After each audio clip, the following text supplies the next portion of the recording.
Hello and welcome प्यारे बच्चों, आप सभी का स्वागत है फिजिक्स वाला के इस इनक्रेडिबल प्लेटफॉर्म और आपके अपने प्यारे से बैच प्रयास जेई 90 डेज क्रैश कोर्स में आप सभी को एसएम सर का नमस्कार। तो बिना किसी विलंब के आइए शुरू करते हैं एटॉमिक स्ट्रक्चर के लेक्चर नंबर 3 को। आज के लेक्चर में हम क्या पढ़ेंगे सर? तो लास्ट लेक्चर में थोड़ी बहुत बातें बच गई थी, उसको अपन कवर करेंगे, जिसमें सबसे पहला पॉइंट जो है वो क्या आएगा? वो आएगा आपका rules for writing electronic configuration. Electronic configuration लिखने के रूल्स हम पढ़ेंगे, ठीक है। फिर हम आगे चलेंगे ग्राफ्स रिलेटेड टू रेडियल, है ना, पार्ट ऑफ साई, ऐसा लिख देता हूं, graphs related to radial part of psi. Schrodinger wave equation जो हमने सॉल्व किया था उसके रेडियल पार्ट से रिलेटेड ग्राफ के बारे में जानेंगे और फिर लास्ट में अपन पीवाईक्यूज, सीवाईक्यूज और खूब सारे क्वेश्चंस करेंगे। पीवाईक्यूज मतलब पुराने साल के क्वेश्चन, सीवाईक्यूज मतलब जो इस साल के क्वेश्चंस हैं। तो आइए एक एक करके इनको शुरू करते हैं। सबसे पहले लास्ट लेक्चर मैंने आपको कुछ एक टॉपिक्स बताए थे, उन टॉपिक्स को एक बार क्विक रिकैप कर लेते हैं। बेसिकली हमने फोटो इलेक्ट्रिक इफेक्ट खत्म किया था पहले लेक्चर ऑफ एटॉमिक स्ट्रक्चर में। वहां से अपन ने बोहर्स एटॉमिक मॉडल शुरू किया। बोहर्स एटॉमिक मॉडल ने हमने देखा कि रेडियस ऑफ nth ऑर्बिट जो है ये प्रोपोर्शनल होता है n² के। फिर हमने देखा वेलोसिटी ऑफ nth ऑर्बिट जो है ये प्रोपोर्शनल होता है z/n के।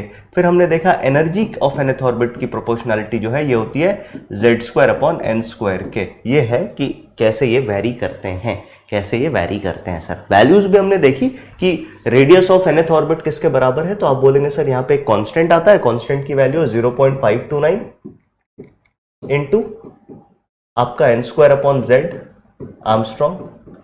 फिर अगर अपन बात करें वेलोसिटी ऑफ nth ऑर्बिट तो ये किसके बराबर है सर? ये बराबर है 2.18 इंटू 10⁶ इंटू z/n मीटर पर सेकेंड। फिर अगर अपन बात करें एनर्जी ऑफ nth ऑर्बिट की, ये किसके बराबर है सर? तो ये होता है -13.6 z²/n² इलेक्ट्रॉन वोल्ट पर एटम। तो ये बेसिकली वैल्यूज हैं। एनर्जी की और भी यूनिट में अलग अलग वैल्यूज होती है, जैसे किलो जूल में 1312 आ जाता है इस वैल्यू की जगह, और किलो कैलोरी में 313.6 आ जाता है। तो ये वैल्यूज हो गई सर, वैल्यू की छोटी मोटी बातें थी। इसके बाद फिर हमने पढ़ा कि इन्होंने ये भी बताया कि sir angular momentum of an electron in N orbit वो mvr किसके बराबर होगा? तो ये mvr बराबर होगा nh/2π के। फिर हम सीधा सीधा चले गए किस पे? डी ब्रोगली अंकल और उनके, मतलब हमने पहले उसके बाद क्या पढ़ा? अपन ने आपके स्पेक्ट्रम ऑफ एन एटम के बारे में पढ़ा, जहां हमें मिशन स्पेक्ट्रम पढ़ना है, Lyman series, बामर series, पाश्चन bracket, P fund, है ना। और इन सब में हमने ये जाना कि यार देखो, हाइड्रोजन एटम के लिए लाइमन सीरीज तो अल्ट्रावायलेट रीजन में लाई करती है, बामर सीरीज जो है वो विजिबल रीजन में लाई करती है, और बाकी सभी सीरीज जो है वो इंफ्रारेड रीजन में लाई करती है। उसके बाद फिर रेडबर्ग फार्मूला पढ़ा। रेडबर्ग फार्मूला को करने के बाद फिर डी ब्रोगली के बाद हाइजेनबर्ग अनसर्टेनिटी प्रिंसिपल, और अब हम शुरू करेंगे फिर क्वांटम नंबर्स के बारे में भी हमने पढ़ा। क्वांटम नंबर्स के बारे में क्या पढ़ा कि 4 क्वांटम नंबर होते हैं, n, l, m और s। n की बात करें तो ये इंडिपेंडेंट क्वांटम नंबर है सर, इसकी वैल्यू खुद में होती है 1 2 3 4 ऐसे हो सकती है। l की बात करें तो हर एक n के लिए l की कुछ वैल्यूज होगी, है ना, और ये सबशेल के बारे में बताता है। इसने हमें ऑर्बिट के बारे में या शेल के बारे में बताया, इसने हमें सबशेल के बारे में बताया। फिर m ने हमें किसके बारे में बताया सर? सबशेल के अंदर प्रेजेंट ऑर्बिटल के बारे में बताया, और फिर s ने हमें स्पिन के बारे में बताया। ये सारी बातें, और मैंने आपको एक पॉइंट भी लिखाया था कि इलेक्ट्रॉन इन अ सिंगल, एक ऑर्बिटल में प्रेजेंट इलेक्ट्रॉन, उसके सारे क्वांटम नंबर्स सेम होते हैं एक्सेप्ट स्पिन, स्पिन को छोड़ के। जैसे मैं आपसे कुछ सवाल पूछूंगा और अपन मिलके, है ना, अपन दोनों लोग मिलके सवाल करते हैं। चलिए देखिए, जैसे मान लो मैंने बोला ना ये एक p ऑर्बिटल है, this is a 2p orbital, ठीक है। 2p ऑर्बिटल में मान लो मैंने 4 इलेक्ट्रॉन रखे, कितने? 4, 1 2 3 और ये चौथा इलेक्ट्रॉन है। नंबरिंग कर देता हूं इन सभी इलेक्ट्रॉन्स की। क्या करता हूं मैं? नंबरिंग कर देता हूं इन सभी इलेक्ट्रॉन्स की। तो इधर वाले इलेक्ट्रॉन को मैंने नंबर 1 दिया, इसको 2 दिया, इसको 3 दिया और इसको 4 दिया। फिर मैंने बोला यार एक काम करते हैं अपन कि इन सभी इलेक्ट्रॉन के ना सभी क्वांटम नंबर्स को रिप्रेजेंट करते हैं, लिखते हैं। तो मैंने बोला चलो यहां पे इलेक्ट्रॉन लिख दिया, इलेक्ट्रॉन 1, इलेक्ट्रॉन 2, इलेक्ट्रॉन 3, इलेक्ट्रॉन 4। यहाँ पे क्वांटम नंबर n की बात करेंगे, फिर l की बात करेंगे, फिर m की बात करेंगे, फिर स्पिन की बात करेंगे। सबसे पहले अगर मैं n की बात करूं तो n बताता है किस ऑर्बिट का इलेक्ट्रॉन है। तो आपने देखा कि सर ये p के आगे क्या नंबर लिखा हुआ है? 2। इसका मतलब ये इलेक्ट्रॉन, ये जो p सबशेल है वो सेकेंड ऑर्बिट के अंदर प्रेजेंट है। तो हमने बोला कि यार देखो n की वैल्यू तो सभी के लिए 2 ही हो जाएगी, n की वैल्यू तो सभी के लिए क्या हो जाएगी सर 2 हो जाएगी। अच्छा एक काम करते हैं, इलेक्ट्रॉन का ना नंबरिंग बदल देते हैं सर। मतलब नंबरिंग क्यों बदल रहे हैं, क्योंकि आप देख रहे हो ना यहाँ पे भी अपन 1 2 लिखेंगे और ऊपर भी 1 2 लिखा है तो कंफ्यूज हो सकते हैं। तो इस इलेक्ट्रॉन को इस तरीके से 1 कर दिया, इसको इस तरीके से इलेक्ट्रॉन नंबर 2 कर दिया, इसको इस तरीके से इलेक्ट्रॉन नंबर 3 कर दिया और इसको इलेक्ट्रॉन नंबर 4 कर दिया। अब ठीक है, इलेक्ट्रॉन 1, इलेक्ट्रॉन 2, इलेक्ट्रॉन 3 और ये है आपका इलेक्ट्रॉन 4। क्लियर है? हाँ जी सर। चलिए अब सेकंड पॉइंट पे चलते हैं। सेकंड पॉइंट की बात करें तो एल की वैल्यू, एल की वैल्यू हमें क्या बता के देती है, एल की वैल्यू हमें बेसिकली बता के देती है एजीमुथल क्वांटम नंबर के बारे में। एजीमुथल क्वांटम नंबर मतलब ये हमें बताता है कौन सा सबशेल है। आप बोलेंगे सर ये सारे इलेक्ट्रॉन एक ही सबशेल में तो है, कौन से, पी सबशेल में। तो ठीक है भैया, ये पी सबशेल में हो गए, सारे के सारे किस में हो गए, पी सबशेल में। तो अपन बोलेंगे कि सर पी सबशेल के लिए एल की वैल्यू आती है 1, तो एल की वैल्यू हो गई 1 1 1 और 1। फिर अपन ने बोला कि सर इसके बाद m, m क्या है सर, ऑर्बिटल के बारे में बताता है और m की वैल्यू -L2 + L होती है। तो मैंने बोला सर यहाँ पे क्योंकि हमें 3 ऑर्बिटल दिख रहे हैं तो तीनों को नंबर कर देते हैं। इसको मैंने -1 नंबर कर दिया, इसको 0 नंबर कर दिया, इसको +1 नंबर कर दिया। किस बेसिस पे नंबरिंग करी है सर, तो ये नंबरिंग करी है ऑन द बेसिस की m की वैल्यू L पे डिपेंडेंट होती है। तो मैंने यहाँ पे क्या किया सर, इसको किसी एक को, इस वाले को मैंने -1 दिया तो यहाँ पे -1 लिख दिया, इस वाले को मैंने 0 दिया है तो 0 लिख दिया, इस वाले को मैंने +1 लिखा है तो +1 दे दिया, इसको फिर से मैंने -1 दे दिया सर। तो ये हो गई बात इसकी। और फिर लास्ट में स्पिन की जब हम बात करेंगे तो स्पिन या तो +½ या -½ मैं मान लेता हूँ ऊपर की तरफ अपवर्ड एरो है तो +½ है, डाउनवर्ड एरो है तो वो -½ है। तो आपने बोला देखो ये माइनस, इसकी बात करें तो ये +½ है, इसकी भी बात करें ये भी +½ है, इसकी भी बात करें ये भी +½ है और इसकी बात करें ये -½ है सर। तो मिला जुला के अगर आप देखेंगे तो कौन कौन कहां कहां पे वेरी कर रहा है उसको देखिएगा आराम से। अगर मैं बात करूं फर्स्ट एंड सेकंड, तो फर्स्ट एंड सेकंड में जो वेरिएशन है वो m पे है सर। देखो फर्स्ट और सेकंड में जो वेरिएशन है वो m पे है, मतलब वो मैग्नेटिक क्वांटम नंबर पे है। साथ ही साथ फर्स्ट सेकंड थर्ड में भी जो वेरिएशन है वो यहीं पे है सर। बाकी कोई क्वांटम नंबर वेरी नहीं कर रहा है, बाकी कोई क्वांटम नंबर वेरी नहीं कर रहा है। लेकिन अगर मैं फर्स्ट और फोर्थ की बात करूं तो फर्स्ट और फोर्थ में बाकी सारे क्वांटम नंबर सेम है, सिर्फ स्पिन वेरी कर रहा है। और इसी के लिए ऐसा कहा जाता है कि एक ऑर्बिटल में मिलते हैं हमें 2 इलेक्ट्रॉन, दोनों की स्पिन ऑपोजिट होती है। दोनों की स्पिन क्या होती है सर, ऑपोजिट होती है। इसी के लिए उनके 3 क्वांटम नंबर सेम, एक ही क्वांटम नंबर डिफरेंट होगा, इनके एक ही क्वांटम नंबर डिफरेंट होगा। अब मैं आपको कुछ सवाल करवाना चाहता हूं, क्वेश्चन प्रैक्टिस करेंगे। आज हमारा काम ही क्वेश्चन प्रैक्टिस करने का है। तो देखिए मोस्ट ऑफ द सवाल जो आपसे पूछे जाएंगे वो इस तरीके से पूछे जाएंगे, find maximum number of electron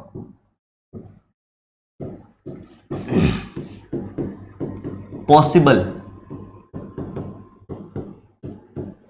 for, है ना, मैक्सिमम नंबर ऑफ इलेक्ट्रॉन की पॉसिबिलिटीज हमसे पूछी है और मैं आपको अलग अलग वैल्यूज दूंगा, उसके हिसाब से अपन करेंगे। सबसे पहले में ले लेते हैं अपन n की वैल्यू लेते हैं, सिर्फ और सिर्फ n बराबर 5 ले लिया मैंने। चलो आप बोलोगे सर n बराबर 5 में ना मैक्सिमम नंबर ऑफ इलेक्ट्रॉन का एक फॉर्मूला होता है और वो क्या है सर, 2n²। तो आपने सीधा सीधा निकाला मैक्सिमम इलेक्ट्रॉन जो है, मैक्सिमम नंबर ऑफ इलेक्ट्रॉन जो है वो किसके बराबर हो जाएगा, ये हो जाएगा 2n², दैट इज 2 × 5 का स्क्वायर और ये कितना आ गया, ये 50 आ गया sir. Maximum number of electron 50 आ गया।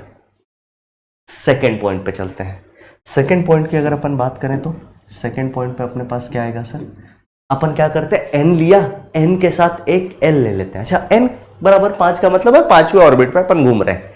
5वें ऑर्बिट पे अपने पास 5s होगा, 5p होगा, 5d होगा, 5f होगा और 5g भी होगा। 5 सबशेल्स अपने को देखने को मिलेंगे। हर ऑर्बिटल में जो उसका ऑर्बिट का नंबर होता है उतने सबशेल मिल जाते हैं।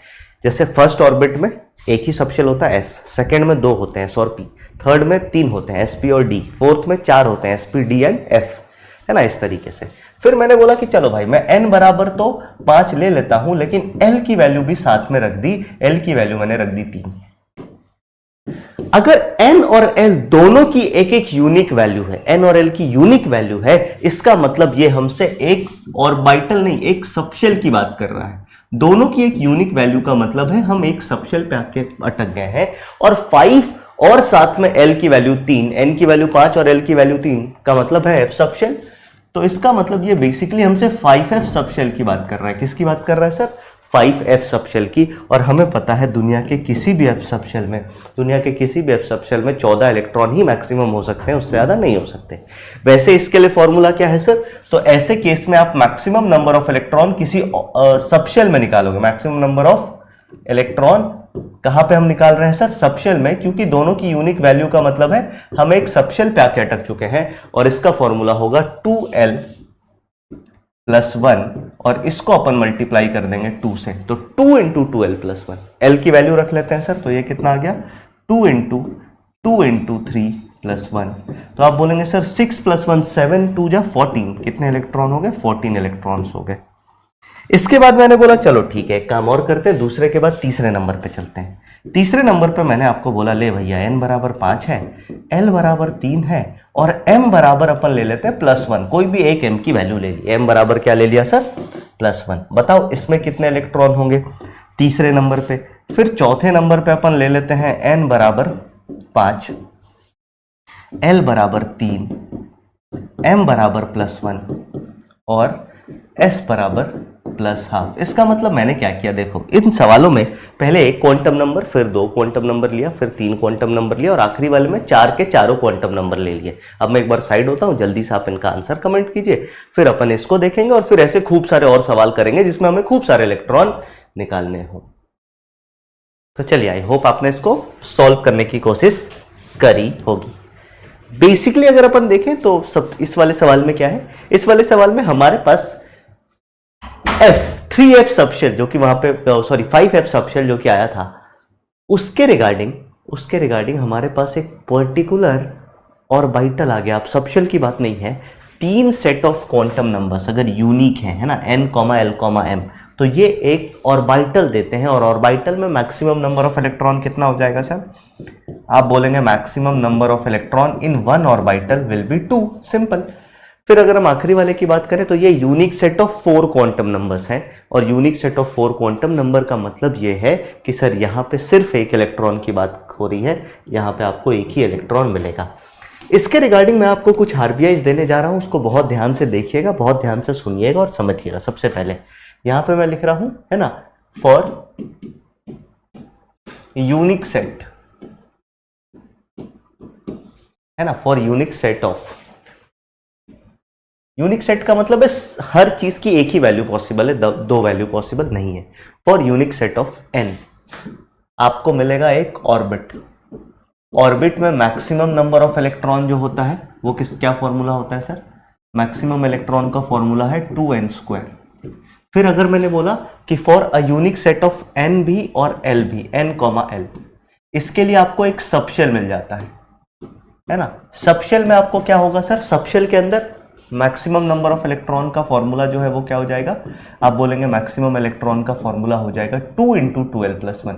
मतलब जितने ऑर्बिटल होते हैं, s सबशेल है तो आप, मतलब बेसिकली अगर आप बोलोगे सर s इसका मतलब एक सबशेल है, तो कौन सा सबशेल है उसके हिसाब से अपन पता कर सकते हैं। s सबशेल है तो 2 इलेक्ट्रॉन, p है तो 6 इलेक्ट्रॉन, d है तो 10 इलेक्ट्रॉन, f है तो 14 इलेक्ट्रॉन, इस तरीके से आगे बढ़ते जाएंगे।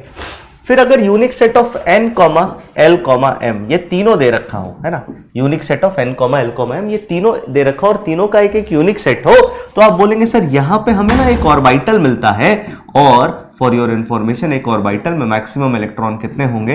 आप बोलोगे एक ऑर्बिटल में मैक्सिमम 2 ही इलेक्ट्रॉन होते हैं सर, बस। और अगर मैंने बोला unique set of n, l, m, s तीनों का, चारों का एक यूनिक सेट दे रखा है, इसका मतलब एक इलेक्ट्रॉन की ही बात हो रही है और एक इलेक्ट्रॉन के एड्रेस तक हम पहुंच चुके हैं। We are with 1 electron only.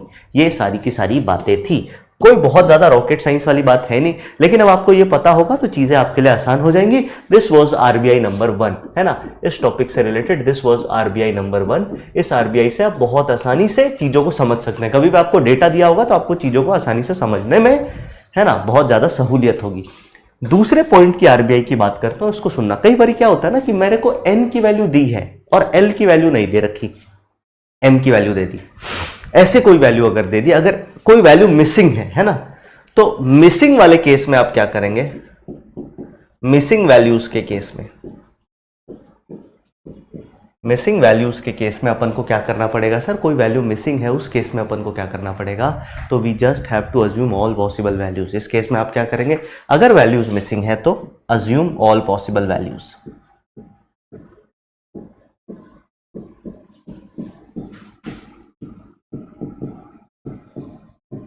क्या मेरी बात समझ में आई? आपको सभी पॉसिबल वैल्यूज को अज्यूम करना पड़ेगा, जितनी भी वैल्यू हो सकती है बीच में, है ना। और ये all possible values for in between quantum numbers. मैं किसकी बात कर रहा हूं, in between quantum numbers, in between quantum numbers की, ठीक है। ये सारी वैल्यूज अज्यूम करनी पड़ेगी। जैसे एग्जांपल के लिए मैं एक सवाल देता हूं, find maximum number of electron.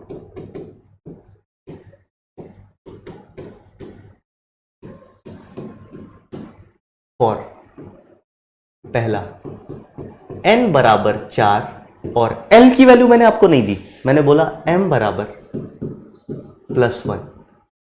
समझ गए, मैं l की वैल्यू गायब कर दी। अब यहां पे इन बिटवीन क्वांटम नंबर कौन है, l है ना। तो आप बोलेंगे सर l की हमें ऑल पॉसिबल वैल्यूज को अज्यूम करना पड़ेगा, l की सारी वैल्यूज हो सकती है। तो मैंने बोला l की वैल्यूज क्या क्या हो सकती है सर, ये हो सकती है 0, 1, 2, 3, 0 to n-1। आपने बोला हाँ सर 0 के लिए कौन सा ऑर्बिटल, आपने बोला 4s। सर 1 के लिए 4p, सर 2 के लिए 4d, सर 3 के लिए 4f, यही ऑर्बिटल्स होंगे। आपने बोला यस सर अगर मैं 0 में बात करूं तो 0 में m की वैल्यू क्या क्या होगी, तो आप बोलोगे सर s ऑर्बिटल में m की वैल्यू भी जो 0 ही होती है। p में m की वैल्यू क्या क्या पॉसिबल है सर, आपने बोला +1, 0, -1। d में क्या क्या पॉसिबल है सर, आपने बोला +2, +1, 0, -1, -2। सर f में आपने बोला +3, +2, +1, 0, -1, -2, -3। तो इसमें हमसे पूछा है कि m बराबर +1 पे कौन कौन से, m बराबर +1 पे कौन कौन से ऑर्बिटल्स आएंगे। तो m बराबर +1 पे एक ऑर्बिटल ये आया, एक ऑर्बिटल ये आया, एक ऑर्बिटल ये आया। टोटल कितने ऑर्बिटल आए सर, 3 ऑर्बिटल। हमने क्या किया सर, सारे l की सारी पॉसिबिलिटीज को अज्यूम किया। तो आप बोलोगे सर ऑर्बिटल कितने मिले हमें, 3 ऑर्बिटल बराबर 3। तो आप बोलेंगे इलेक्ट्रॉन कितना हो जाएगा सर, मैक्सिमम इलेक्ट्रॉन कितना होगा, तो मैक्सिमम इलेक्ट्रॉन हो जाएगा 6। क्यों सर, क्योंकि N orbital can accommodate a maximum of 6 electrons. ये है इसकी पूरी कहानी, this is how it's done, है ना, ये इसकी पूरी कहानी है सर। आई होप आपको ये बात समझ में आई होगी, और ये कोई रॉकेट साइंस वाली बात है नहीं कि बिल्कुल भी समझ ना आए। तो ऐसे मिसिंग क्वांटम नंबर्स के खूब सारे सवाल आपको देखने को मिलेंगे। फिर जेई एडवांस आजकल क्या कर रहा है उस पर बात करते हैं। जेई एडवांस आजकल मॉड में वैल्यूज दे देता है। मॉड में कैसे वैल्यू देता, सुनना सर, n की वैल्यू तो पॉजिटिव इंटीजर्स ही है, l की वैल्यू भी पॉजिटिव 0 भी है और पॉजिटिव इंटीजर्स भी है, m की वैल्यू प्लस और माइनस दोनों हो सकती है। तो एक जेई एडवांस का सवाल आपको मैं दिखाता हूं, है ना, एक जेई एडवांस का सवाल आपको मैं दिखाता हूं। क्वेश्चन है find maximum number of electrons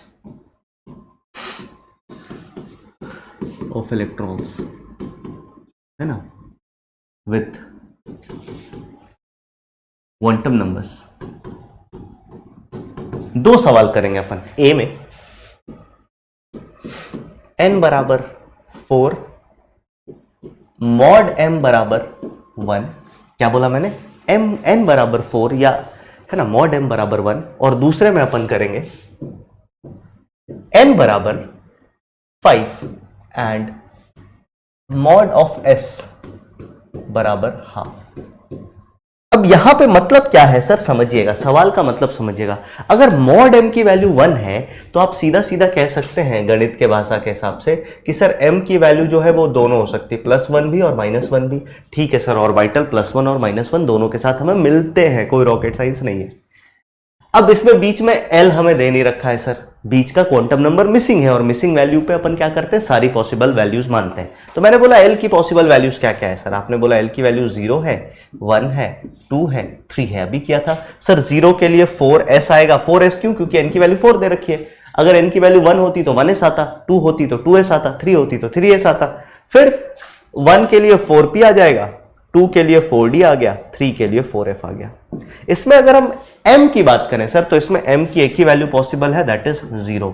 इसमें -1, 0, +1, इसमें -2, -1, 0, +1, +2, इसमें -3, -2, -1, 0, +1, +2, +3। तो अगर मैं इन सभी वैल्यूज को देखता जाऊं, तो आप क्या बोलेंगे? आप बोलेंगे सर हमें m-1 भी चलेगा, m+1 भी चलेगा। कितनी जगह पे ये -1 और +1 है, एक बार उसको हाईलाइट कर लेते हैं। सर ये -1 यहाँ, +1 यहाँ, -1 यहाँ, +1 यहाँ, -1 यहाँ, +1 यहाँ। तो हमने देखा कि सर टोटल कितनी वैल्यूज हमें मिली? टोटल 6 वैल्यूज ऐसी हमें मिली। 6 वैल्यूज का मतलब है ऑर्बिटल्स ही तो हुए ना, ये m की वैल्यू का मतलब ऑर्बिटल्स है। टोटल कितने ऑर्बिटल्स मिले? 6 ऑर्बिटल्स का मतलब है मैक्सिमम इलेक्ट्रॉन इसमें कितने हो जाएंगे? आपने बोला मैक्सिमम इलेक्ट्रॉन इसमें 12 हो जाएंगे। सर इस तरीके से अपन इसको बड़ी आसानी से सॉल्व कर सकते हैं, इस तरीके से अपन इसको बहुत आसानी से सॉल्व कर सकते हैं। फिर अपन आते हैं सर बी पे। ये वाला सवाल जेईई एडवांस में 2 बार पूछा, बिल्कुल मिलता जुलता है। एक बार n बराबर 4 पे पूछा, एक बार n बराबर 3 पे पूछा, मैंने n बराबर 5 पे आपको दे दिया। सवाल क्या है देखो, ये कह रहा है कि n की वैल्यू 5 है और s की वैल्यू हाफ है।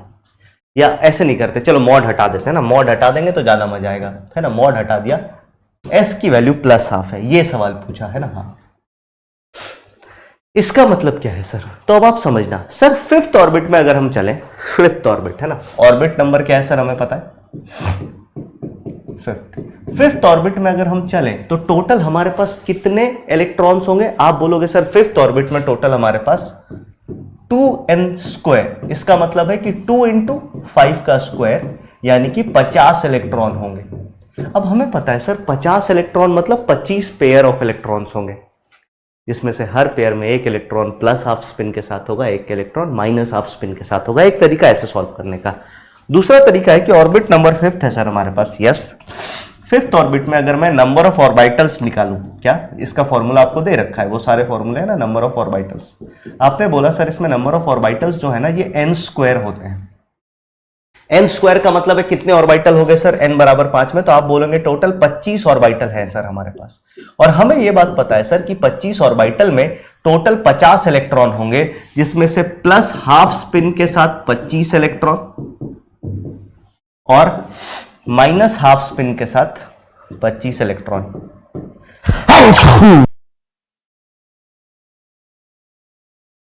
सॉरी भाई,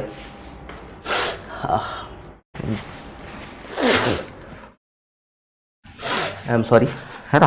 तो मैंने क्या बोला सर, 25 इलेक्ट्रॉन +½ के साथ है और 25, मैंने मतलब कोशिश करी म्यूट कर दूं, बट शायद पहली बार म्यूट कर नहीं पाया। कोई बात नहीं, मैं देखूंगा अगर पॉसिबल होगा तो। यहाँ पे वो साउंड टाइम एक बारी मैं चेक कर लेता हूँ, है ना। उस टाइम पे अपन साउंड म्यूट करा देंगे कि आप डरो ना उससे, है ना। हाँ, आप डरो ना।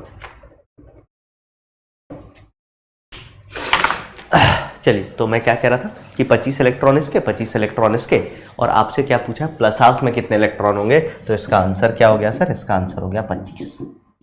सेम सवाल आपको बताना है n बराबर 3 पे, n बराबर 4 पे। ये दोनों जेईई एडवांस के सवाल है और ईमानदारी से कमेंट करके बताना कितने टाइम में आंसर्स तुमने कर दिए। एक बारी मैं साइड होता हूँ, आप कॉपी कीजिए, फिर अपन आगे डिस्कस करेंगे सर।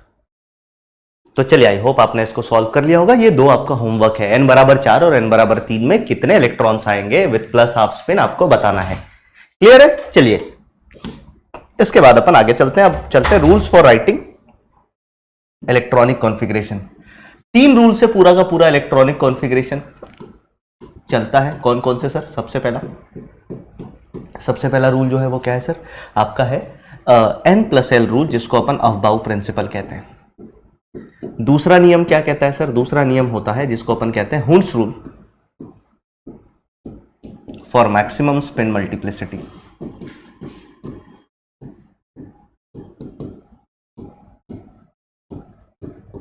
Spin multiplicity. और तीसरा रूल जो चलता है वो है आपका पॉली भाई साहब का एक्सक्लूजन प्रिंसिपल, जिसको अपन कहते हैं पॉलीज एक्सक्लूजन प्रिंसिपल। सबसे पहला सवाल तो इन रूल से ही आ जाता है कि ये रूल क्या कहते हैं ना, पॉलीज एक्सक्लूजन प्रिंसिपल। इसमें सबसे आसान रूल अगर आप कोई देखोगे, सबसे आसान रूल, तो तीनों ही आसान है सर, कोई कठिन है नहीं, एक एक लाइन के सारे रूल हैं। n+l रूल ये कहता है कि भैया जिसकी एनर्जी ज्यादा, जिस सबशेल की एनर्जी ज्यादा, या ऐसे लिख देते हैं एनर्जी कम, वो पहले भरेगा, वो पहले फिल होगा, और जिसकी एनर्जी ज्यादा वो बाद में फिल होगा। तो ये सिंपल n+l रूल है। Hund's rule for maximum spin multiplicity क्या कहता है? ये कहता है कि अगर कोई डीजेनरेट ऑर्बिटल आ जाए, अब एक टर्म आएगा डीजेनरेट, है ना, आगे अभी पढ़ेंगे, सारे रूल्स लिखे हुए हैं, कोई डीजेनरेट ऑर्बिटल आ जाए उसकी बात करेगा। डीजेनरेट ऑर्बिटल्स क्या होते हैं हम पढ़ने वाले हैं। और पॉली भाई साहब का एक्सक्लूजन प्रिंसिपल कहता है कि no two electron in an atom, इस ब्रह्मांड में कोई ऐसा एटम बना नहीं है जिसके कोई भी 2 इलेक्ट्रॉन के चारों क्वांटम नंबर सेम हो जाए। तो ये सिंपल 2 लाइन के रूल हैं। 11th स्टैंडर्ड के स्टूडेंट इसको रटते भी हैं क्योंकि स्कूल एग्जामिनेशन में लिखना होता है।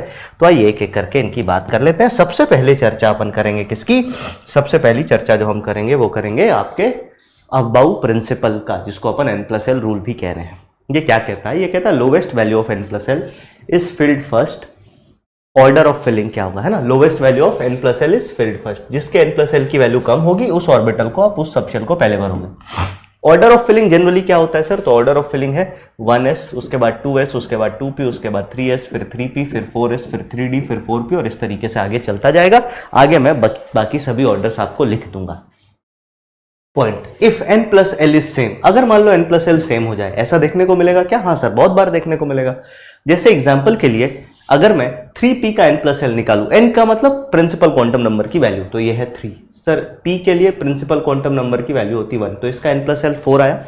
4s के लिए निकालूं तो n की वैल्यू 4, l की वैल्यू 0, तो इसके लिए भी n+l 4 आया। अगर कभी n+l की वैल्यू सेम हो जाए तो अपन क्या करेंगे? Then lower value of n is filled first, जिसमें n की वैल्यू कम है उसको पहले भर देंगे। तो यहां पे आप देखो 3n+l4, n+l4, जिसके n की वैल्यू 3 थी उसको पहले भर दिया गया। तो इस तरीके से इसको करते हैं सर। फिर आरबीआई की बात करें, फॉर सिंगल इलेक्ट्रॉन स्पीसीज, अगर एक इलेक्ट्रॉन की स्पीसीज है, ये वाली जो हमने बात की ना, ये n+l रूल, ये मल्टी इलेक्ट्रॉन स्पीसीज पे काम करती है। मल्टी इलेक्ट्रॉन स्पीसीज का मतलब है ऐसे स्पीसीज जिनके पास एक से अधिक इलेक्ट्रॉन हो। अगर मान लो हमारे पास सिंगल इलेक्ट्रॉन की स्पीसीज हो जिसमें सिर्फ एक इलेक्ट्रॉन है, तो उस केस में याद रखिएगा for single electron species energy is directly proportional to n only. इसमें l का कोई लेना देना नहीं है। तभी बोहर ने बहुत चालाकी से अपना मॉडल सिर्फ सिंगल इलेक्ट्रॉन पे दे दिया, और सिंगल इलेक्ट्रॉन पे होने के कारण वहां पे सबशेल वगैरह का कोई पंगा नहीं पड़ा और ऐसे ही सारी बातें बन गई।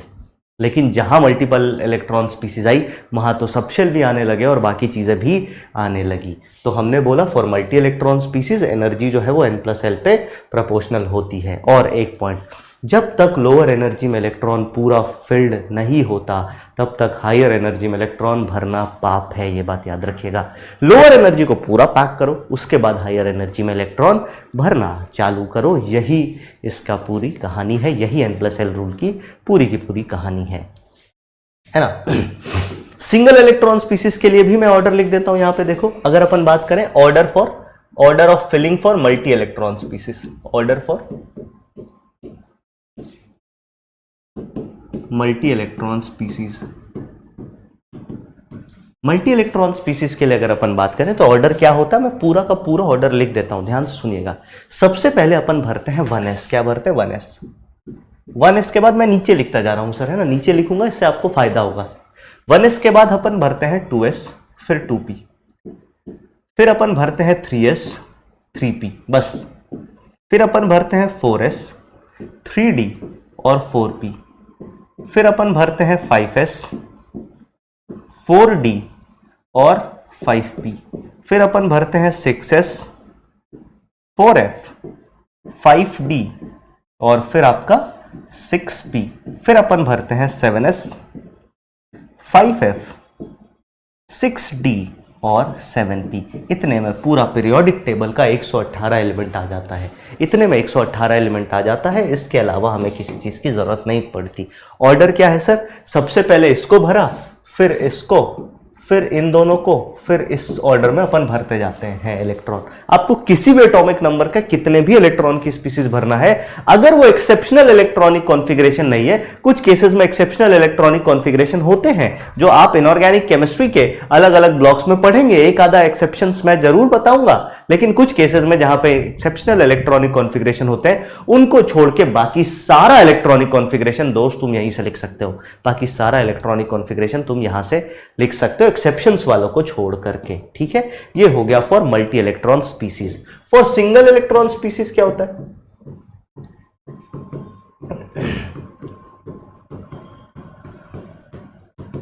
तो आप बोलेंगे अगर कोई ऐसी स्पीसीज है जिसके पास सिर्फ एक इलेक्ट्रॉन है तो उस केस में इलेक्ट्रॉनिक कॉन्फ़िगरेशन किस तरीके से फिलअप होगा, इलेक्ट्रॉन्स किस तरीके से फिलअप होंगे। देखो सबसे पहले अपन 1s भरते हैं। 1s से ज्यादा एनर्जी किसकी होगी? 2s की, और इनके लिए 2s और 2p की एनर्जी बराबर है। 2s प्लस 2p इन दोनों की, 2s अच्छा सॉरी प्लस नहीं, बराबर 2p, इन दोनों की एनर्जी बराबर है सर, इन दोनों की एनर्जी में कोई अंतर, कोई मतलब नहीं है। फिर 2s 2p के बाद फिर एनर्जी किसकी आएगी सर? फिर एनर्जी आएगी 3s की, ये बराबर किसके होगी? 3p के, ये बराबर किसके होगी सर? 3d के। यहां पे एनर्जी बराबर होती है सर, n की वैल्यू सेम है तो एनर्जी सेम होगी। अगर अपन बात करें सर इसके लिए n प्लस एल अलग अलग है, 3s के लिए n प्लस एल है 3 प्लस 0, इसके लिए 3 प्लस 1, इसके लिए 3 प्लस 2, लेकिन क्योंकि सिंगल इलेक्ट्रॉन स्पीसीज है उसमें l का कोई लेना देना नहीं होता, सिर्फ n से डिसाइड होती है सारी चीजें। आई होप ये बात आपको समझ में आ गई होगी, आई होप ये बात आपको समझ में आ गई होगी। अब मान लो मैं आपको कुछ इलेक्ट्रॉनिक कॉन्फ़िगरेशन लिखने की बात अपन करेंगे, लेकिन इस ऑर्डर में ही इलेक्ट्रॉनिक कॉन्फ़िगरेशन लिखना है।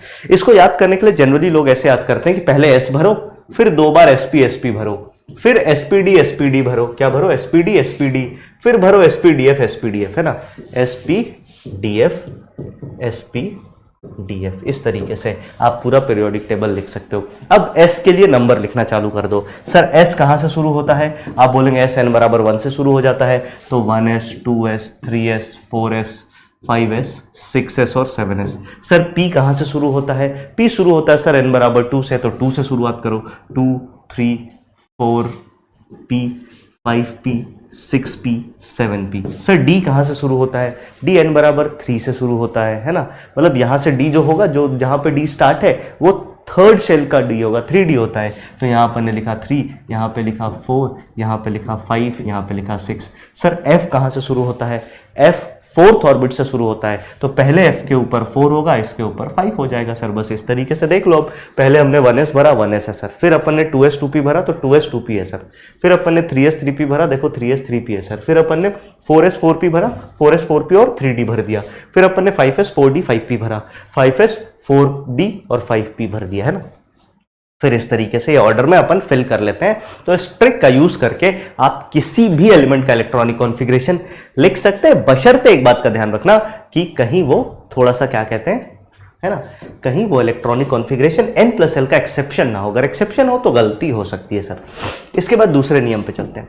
दूसरा नियम है हुंड्स रूल। हुंड साहब का रूल क्या कहता है? तो ये कहता है कि for degenerate orbital electron first filled up singly then pairing takes place. और सिंगल फिलिंग में आपको ये ध्यान रखना है कि सिंगल फिलिंग में हमें ध्यान ये रखना है कि सिंगल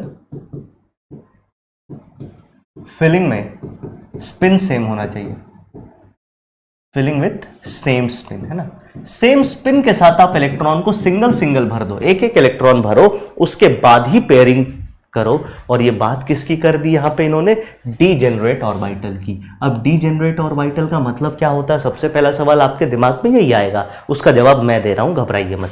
डीजेनरेट ऑर्बिटल का मतलब होता है ऑर्बिटल्स ऑफ सेम एनर्जी। एक सबशेल के सभी ऑर्बिटल डीजेनरेट होते हैं, है ना। सेम एनर्जी के जितने भी ऑर्बिटल होंगे उन सभी के लिए, जैसे मल्टी इलेक्ट्रॉन स्पीसीज है तो n प्लस एल से डीजेनरेसी निकाल लेते हैं, है ना। हाँ, और अगर सिंगल इलेक्ट्रॉन स्पीसीज है तो n की वैल्यू से डीजेनरेसी निकाल लेते हैं। जितने भी ऑर्बिटल आएंगे वो सब के सब डीजेनरेट होंगे। फिर तीसरा प्रिंसिपल है पॉली भाई साहब का एक्सक्लूजन प्रिंसिपल। ये क्या कहता है कि in an atom no two electrons have set of all 4 quantum number same. सारे क्वांटम नंबर किसी एक एटम में 2 इलेक्ट्रॉन के नहीं हो सकते। दूसरे पॉइंट पे चले तो वन ऑर्बिटल में दो इलेक्ट्रॉन होते हैं और दोनों की का स्पिन ऑपोजिट होता है, एक प्लस हाफ के साथ एक माइनस हाफ के साथ। ये आपको बताता है कौन? आपके पॉली भाई साहब। ये आपको कौन बताते हैं? पॉली भाई साहब। तो ये सारे प्रिंसिपल हमने कर लिए। इन सभी प्रिंसिपल के बेसिस पे अपन इलेक्ट्रॉनिक कॉन्फ़िगरेशन लिखना स्टार्ट करते हैं। और आई होप आप में से ना बच्चों को थोड़ा बहुत हल्का फुल्का इलेक्ट्रॉनिक कॉन्फ़िगरेशन तो आता होगा। अब इस रूल को देखते हुए मैं इसको कॉपी कर लेता हूं, यहां पे इसको मिटा देता हूं और मैं अब आपको इलेक्ट्रॉनिक कॉन्फ़िगरेशन लिखना सिखा रहा हूं। ध्यान से देखिएगा ना, सिंगल इलेक्ट्रॉन स्पीसीज में तो क्या इलेक्ट्रॉनिक कॉन्फ़िगरेशन लिखोगे, मल्टी इलेक्ट्रॉन स्पीसीज में मैं Z की अलग अलग वैल्यू के लिए इलेक्ट्रॉनिक कॉन्फ़िगरेशन लिखूंगा। सबसे पहले मैं अब ऐसा नहीं करूंगा कि हाइड्रोजन का भी लिख रहा हूं, हीलियम का लिख रहा हूं। वैसे आपका होमवर्क है, आपका होमवर्क क्या है सर? Z बराबर 1 से लेकर के 30 तक तो 2 बार लिख ही लेना यार, प्लीज इसको 2 बार कर लेना, ये तो कर ही लेना एनी केस। चलिए, तो अगर अपन बात करें सर, अगर अपन बात करें यहाँ पे 1 में, तो सबसे पहला सवाल आप क्या करेंगे? अगर अपन बात करें यहाँ पे 1 में, तो मैं ले लेता हूं Z बराबर 14। Z बराबर 14 कौन सा एलिमेंट है सर? सिलिकॉन।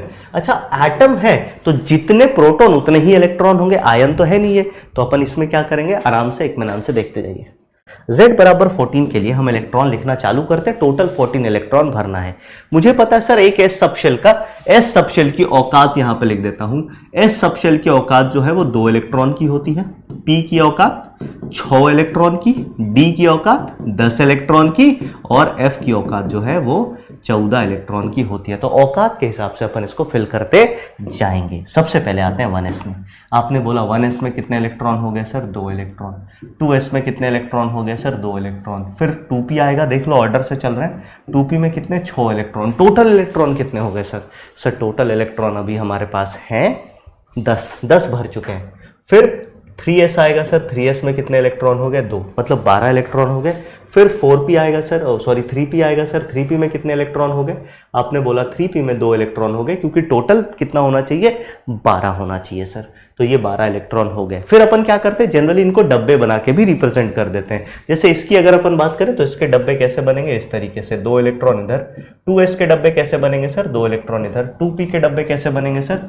तो 1 2 3 4 5 6। 3s के इलेक्ट्रॉन कैसे बनेंगे सर? इस तरफ। 3p के इलेक्ट्रॉन कैसे बनेंगे सर? तो 2 इलेक्ट्रॉन इस तरीके से बनेंगे, 2 इलेक्ट्रॉन इस तरीके से बन जाएंगे, इस तरीके से भरे जाएंगे। फिर पहले नंबर के बाद अपन दूसरे नंबर पे आ जाते हैं। दूसरे नंबर पे अपने पास क्या है सर? तो दूसरे नंबर पे अपने पास है Z बराबर 28 ले लेते हैं। 28 मतलब टोटल 28 इलेक्ट्रॉन भरने हैं। कैसे भरेंगे? तो यहीं से कहानी शुरू करते हैं। तो यहां पे मैंने शुरू किया 1s 2, 2s 2, 2p 6, 3s 2, 3p 6। यहां तक टोटल कितने इलेक्ट्रॉन हो गए गिन लेते हैं एक बार। ये 10 हो गए, 10 और 8 18, ठीक है। फिर 4s 2, 18 और 2 20 इलेक्ट्रॉन हो गए। अब अगला इलेक्ट्रॉन 4s के बाद किस में जाता है? तो ऑर्डर यही याद रखना, 4s के बाद 4p नहीं भरना है, 4s के बाद आएगा 3d ही, है ना। इसी के लिए ऐसे याद रखना है, क्या?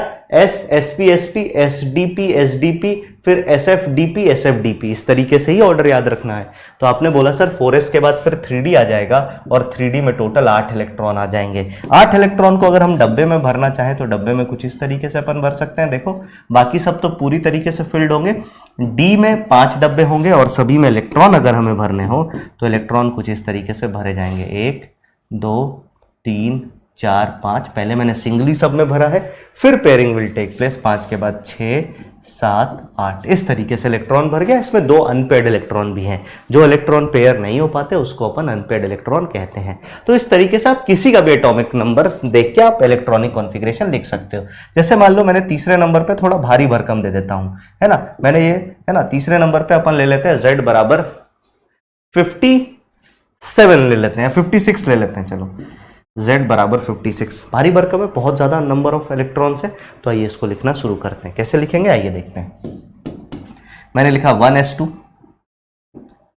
2s2, 2p6, फिर 3s2, फिर 3p6, फिर 4s2, फिर 3d10। ये कितने इलेक्ट्रॉन हो गए सर? ये 30 इलेक्ट्रॉन हो गए यहां तक। अभी हमें और 26 इलेक्ट्रॉन लिखने हैं। तो 3d के बाद फिर 4p आता है, अपन ने लिखा 4p6। अब कितने बच गए सर? 26 चाहिए थे, अब 20 इलेक्ट्रॉन और हमें चाहिए। 4p के बाद आपका 5s आएगा, 5s में 2 इलेक्ट्रॉन, 18 और चाहिए। 5s के बाद 4d आएगा, 4d में 10 इलेक्ट्रॉन, अब 8 इलेक्ट्रॉन और चाहिए। 4d के बाद फिर अपने पास 5p आएगा, 5p में 6 इलेक्ट्रॉन, अब 2 इलेक्ट्रॉन और चाहिए। और 5p के बाद अपने पास 6s भरा जाता है, तो अपन ने लिख दिया 6s2। ये हो गया इसका पूरा इलेक्ट्रॉनिक कॉन्फ़िगरेशन। तो आप किसी का भी इलेक्ट्रॉनिक कॉन्फ़िगरेशन लिख सकते हैं, बस बशर्ते शर्त इतनी है कि वो n+l का वॉयलेशन ना कर रहा हो। कई सारे कॉन्फ़िगरेशन एंड कई सारे एलिमेंट्स n+l का वॉयलेशन करते हैं, उनको छोड़ के बाकी सब में ये काम करेगा सर। आई होप ये बात आप सभी को क्लियर होगी। इलेक्ट्रॉनिक कॉन्फ़िगरेशन इस तरीके से आप सभी लिख सकते हैं। अब मैं एक्सेप्शंस ऑफ इलेक्ट्रॉनिक कॉन्फ़िगरेशन पे एक बार आपको लेकर के आता हूं। What are the exceptions for electronic configuration, है ना। Exceptional electronic configuration up to 30 की बात करते हैं। अप टू 30 में अगर हम बात करें तो 2 एक्सेप्शंस हमें देखने को मिलते हैं, दैट इज क्रोमियम और आपका कॉपर एंड क्रोमियम। होता क्या है, अगर हम कॉपर और क्रोमियम की बात करें तो इसका इलेक्ट्रॉनिक कॉन्फ़िगरेशन है 1s2 2s2 2p6 3s2 3p6, फिर 4s2 3p4 होना चाहिए था। 4s2 में टोटल इलेक्ट्रॉन कितने आ गए सर? 20 हो गए 4s2 तक। उसके बाद 4 इलेक्ट्रॉन अपन d में भरने चाहिए थे, तो होना क्या चाहिए था? होना चाहिए था आपका 4s2 3d4। लेकिन ऐसा होता नहीं है सर। क्यों नहीं होता है ऐसा? इसके पीछे का रीजन है, वो मैं यहां पे लिखा हुआ है ना, explanation for violation of n+l rule. इसके पीछे का रीजन क्या, देखो हमने क्या किया सर, 4s का एक इलेक्ट्रॉन जंप करा दिया यहां से यहां। जंप कराने में क्या हुआ कि मैंने आपको बोला कि कम एनर्जी वाला जब तक ना भरे तब तक हायर एनर्जी का नहीं भरते हैं, ये n+l रूल कहता है। और ये कहते के साथ ही मैंने इसको वॉयलेट कर दिया इस कंडीशन में। आप याद रखिएगा, जहां जहां एक्सेप्शनल इलेक्ट्रॉनिक कॉन्फ़िगरेशन है वहीं पे n+l रूल लगाना है। ऐसा नहीं कि हर जगह ही n+l रूल लगा दिए कि ले भैया यहां भी n+l रूल, नहीं भाई। जहां जहां आप एक्सेप्शन पढ़ोगे बस वहीं लगाना है, बाकी जगह आपको नॉर्मल कॉन्फ़िगरेशन सी लिखना है। फिर आपने एक इलेक्ट्रॉन यहां से यहां कर दिया, क्यों किया, क्या फायदा है इसका, अभी आगे देखेंगे। फिर सिमिलरली कॉपर की बात करें तो कॉपर का इलेक्ट्रॉनिक कॉन्फ़िगरेशन अगर हम चले 29 है ना, तो आपने 4s2 जैसे ही लिखा, 4s2 तक 20 इलेक्ट्रॉन आ गए यहां से 4s2 तक, फिर आप 3d9 लिखते। लेकिन इसमें भी ऐसा नहीं होता है, इसमें अपन क्या करते हैं सर, एक इलेक्ट्रॉन उठा के यहां जंप करा देते हैं, तो इसका कॉन्फ़िगरेशन हुआ 4s1 3d10। ये दोनों ही n+l रूल का वायोलेशन है। क्यों वायोलेशन है, क्या एक्सप्लेनेशन है, इसकी बात अपन करते हैं ना। क्या एक्सप्लेनेशन है इसकी बात अपन करते हैं, ठीक है।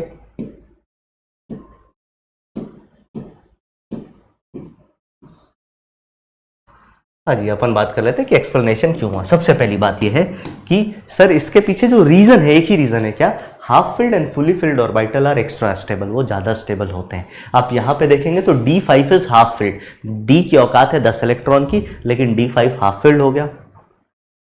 D की औकात है 10 इलेक्ट्रॉन की, तो D10 फुली फिल्ड हो गया। आप बात समझ गए, हाँ। फिर आप बोलोगे सर हाफ फिल्ड और फुली फिल्ड क्यों एक्स्ट्रा स्टेबल है, उसके पीछे का रीजन, तो उसके पीछे 2 रीजन दिया जाता है। एक तो सिमेट्री रीजन है और दूसरा है आपका क्या कहते हैं, एक्सचेंज एनर्जी। सिमेट्री और एक्सचेंज एनर्जी दोनों मैं आपको समझा देता हूं।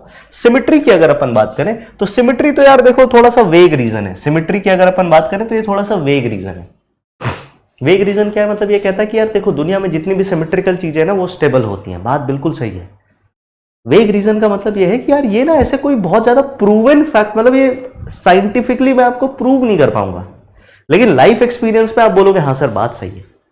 लाइफ एक्सपीरियंस पे आप बोलोगे यस सर बात तो बिल्कुल सही है ना। जितनी भी सिमेट्रिकल चीजें होती हैं वो बहुत ज्यादा अट्रैक्टिव दिखती हैं। उन चीजों के साथ कुछ ना कुछ एक अलग, मतलब कायनात ने कुछ अलग चीजें कर रखी होती हैं, तो वैसा है। तो सिमेट्री की बात हो गई। एक्सचेंज एनर्जी, सिमेट्री का मतलब क्या है, दिखने में सुंदर लगेगा बस भाई, और कुछ नहीं है। एक्सचेंज एनर्जी का मतलब क्या है, तो एक्सचेंज एनर्जी को कुछ ऐसे समझाया जाता है, देखिए आराम से इत्मीनान से। अगर मान लो मैं D4 बनाता है ना, D4 बनाता, तो ये है आपका D4।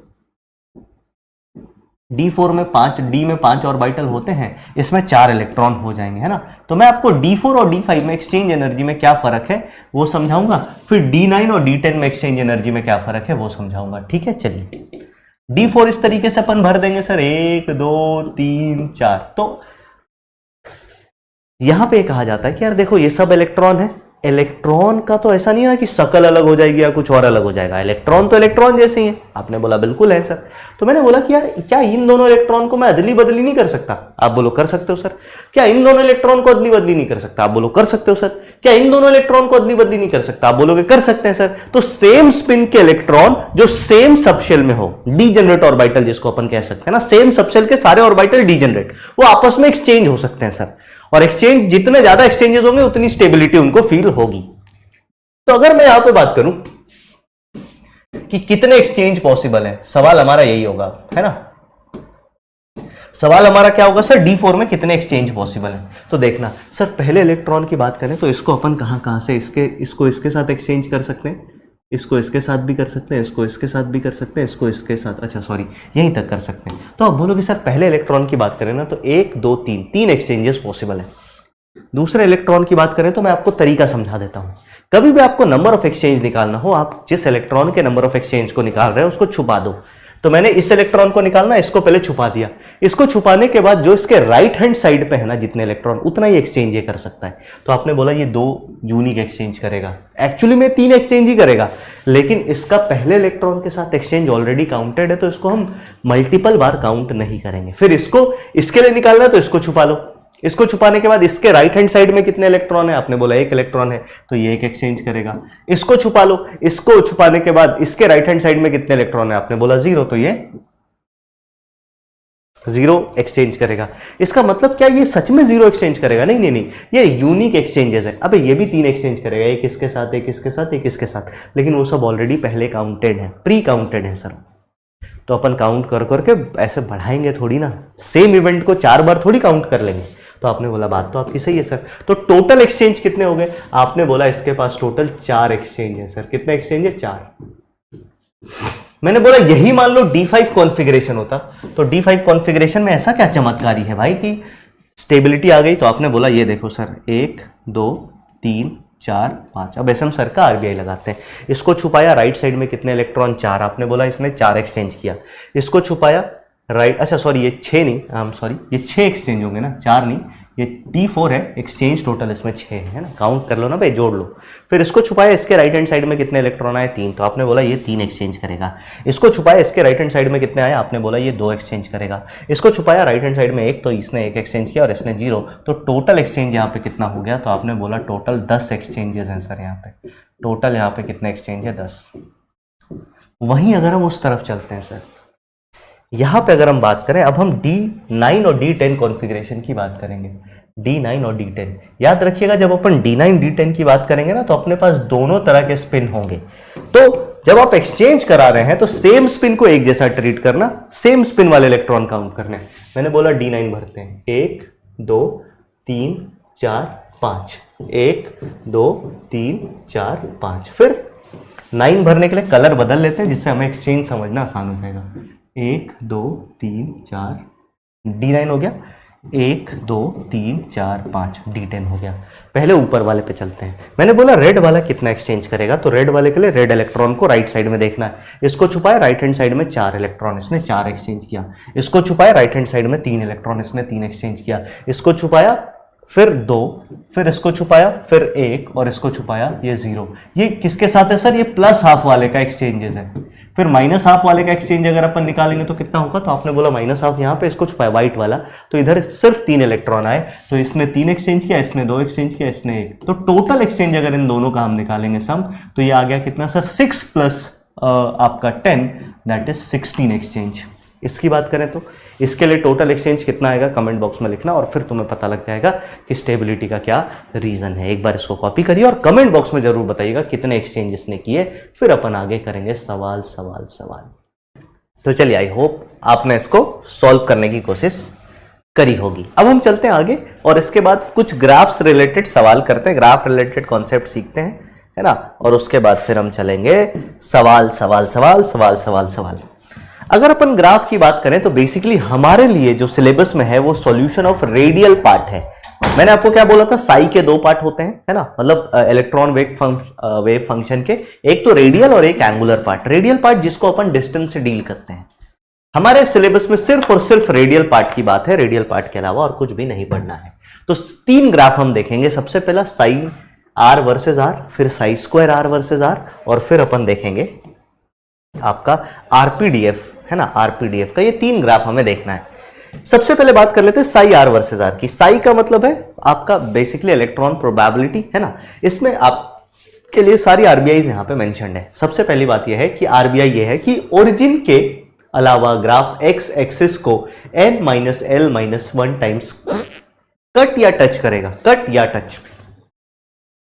ये आरबीआई सर, है ना, ये आरबीआई जो है वो आपके एक तरीके से आप ऐसा कह सकते हैं, हिंदी में अपन टर्म यूज करते हैं सर्वव्यापी है, मतलब ये सभी ग्राफ्स में काम करेगी, on all the graph, for all graph. इसके लिए हो चाहे इसके लिए हो चाहे तीसरे वाले के लिए हो, कोई सा भी ग्राफ लेके आ जाओ भाई, कोई सा भी ग्राफ लेके आ जाओ, सभी ग्राफ पे ये आरबीआई काम करेगा। तो इसको मैं इस वजह से ऐसे हाईलाइट कर देता हूं, this is applicable to all the graphs, जितने भी रेडियल फंक्शन के ग्राफ हैं। ठीक है, इसका मतलब हमें सबसे पहले n-l-1 निकालना पड़ेगा। ओरिजिन के अलावा कट करने का मतलब है वहां पे हमें नोड्स मिलेंगे। क्या मिलेंगे? नोड, क्योंकि n-l-1 हमें रेडियल नोड के नंबर बता के देता है। ठीक है सर।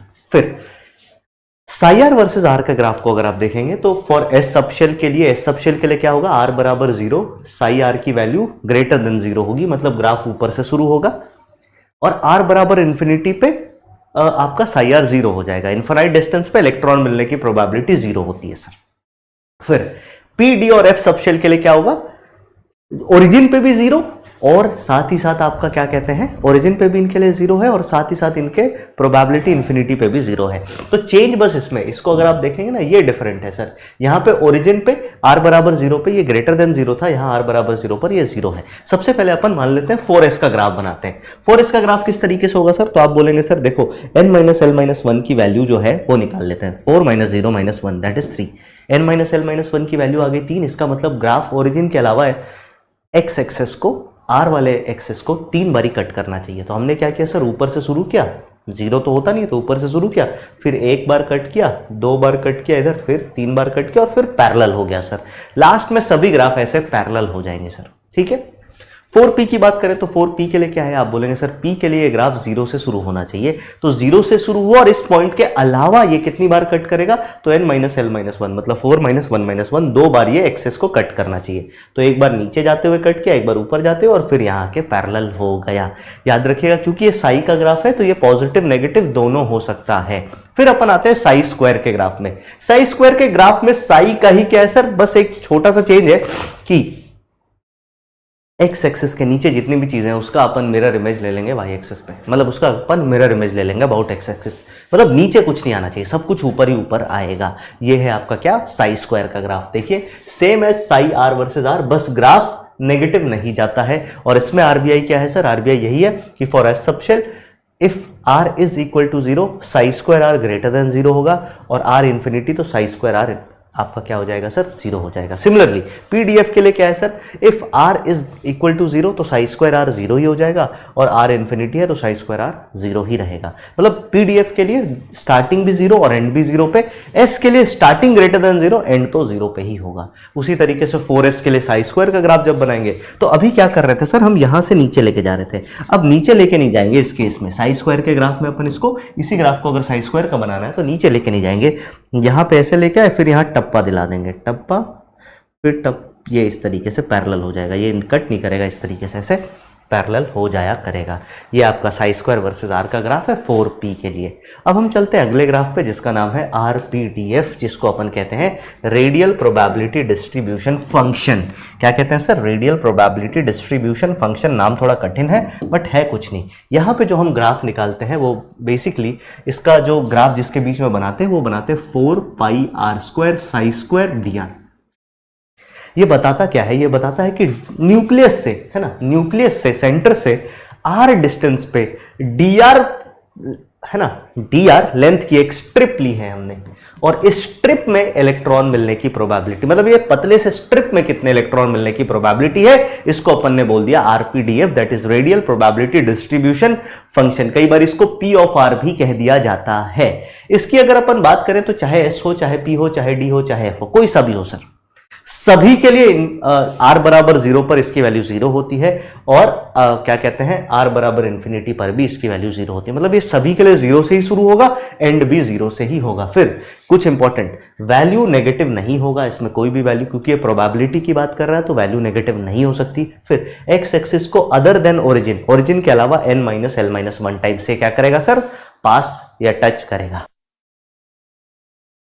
इसको अपन कट करेगा तो नहीं बोल सकते क्योंकि नीचे जाएगा नहीं, है ना, तो ऐसे टच करके टप्पा खा जाएगा। और एक बात याद रखना कि ये ना यहां पे आपको क्या देखने को मिलेगा कि जैसे जैसे पीक्स आते जाएंगी तो ये ऊपर होता जाएगा। अगर हम इसकी बात करें तो यहां पे इन दोनों ग्राफ के लिए पीक छोटी होते जाती है। क्या बोला मैंने, पीक छोटी होते जाएगी, छोटी करना है। इसके लिए अगर आप देखोगे तो आप देख रहे हो जैसे जैसे हम आगे बढ़ रहे हैं किसी भी ग्राफ में, पीक अपन बड़ी करते जा रहे हैं। यहां पे ऐसा था तो पीक बड़ी हो गई और बड़ी हो गई और बड़ी हो गई, आगे आता तो और बड़ी होती। इस तरीके से पीक आरपीडीएफ में बड़ी होते जाएगी और एंड में तो ये ऐसे इन्फिनिटी को ऐसे कर देते हैं, पैरेलल ही मिला देते हैं सर इस तरीके से। क्या मेरी बात समझ में आ गई, बोलिए हाँ या ना। तो आरपीडीएफ का ग्राफ चाहे एस हो, चाहे पी हो, चाहे डी हो, चाहे एफ हो, कोई फर्क नहीं पड़ता, सबके लिए 0 से ही शुरू होगा। साई स्क्वायर और साई का ग्राफ में ये फर्क पड़ता है। अगर एस सबशेल है तो साई और साई स्क्वायर में अपन स्टार्टिंग कहां से करेंगे सर, अपन स्टार्टिंग ग्रेटर देन 0 से करेंगे और एंड तो 0 पर ही होता है। So that was what we have in this chapter. ये हमारे इस चैप्टर की पूरी कहानी थी। अब अपन चलते हैं सर सवाल सवाल सवाल, और खूब सारे सवाल पे आपको खेल के नियम मैं बता देता हूं, आपको खेल के नियम मैं बता देता हूं। खेल के नियम आप सभी को पता है सर, हर सवाल करने में आपको 2 मिनट लगेंगे। मैं आपको पॉज करके टाइम नहीं दूंगा। बहुत सारे बच्चों ने मेरे को यही कमेंट किया था कि सर मजा आया, हमने जो पिछले बार भी पीवाईक्यू सेशन किया था उसमें बहुत मजा आया था, लेकिन सर आप ना हमें 2 मिनट टाइम मत दिया करो क्योंकि हम खुद पॉज करके कर लेंगे। तो मैं बस बता दिया करूंगा कि आप पॉज करके कर लो, है ना, हाँ, और फिर मैं सॉल्व करना स्टार्ट कर दूंगा। तो हर सवाल में आपको 2 मिनट मिलेंगे, कुछ एक सवाल में ज्यादा टाइम भी मिल सकता है क्योंकि इसके ना कुछ सवाल कैलकुलेटिव ज्यादा होते हैं। 2 मिनट टाइम के अलावा अगर आप किसी भी सवाल को सही करते हैं तो आप खुद ले जाइएगा अपने घर +4, अगर आप गलत करते हैं तो आप ले जाइएगा -1, अगर आप अटेम्प्ट नहीं करते हैं, नॉट अटेम्प्टेड, तो आप लेके जाएंगे कितना,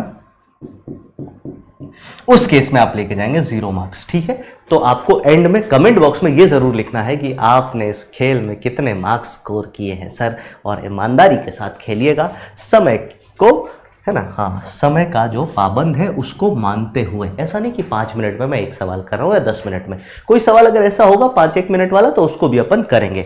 तो अगर मैं देखूं यहां से मेरे पास लगभग टोटल सवाल जो है वो 60-70 सवाल हैं। ऑब्वियस सी बात है 60-70 सवाल तो अपन कर नहीं पाएंगे।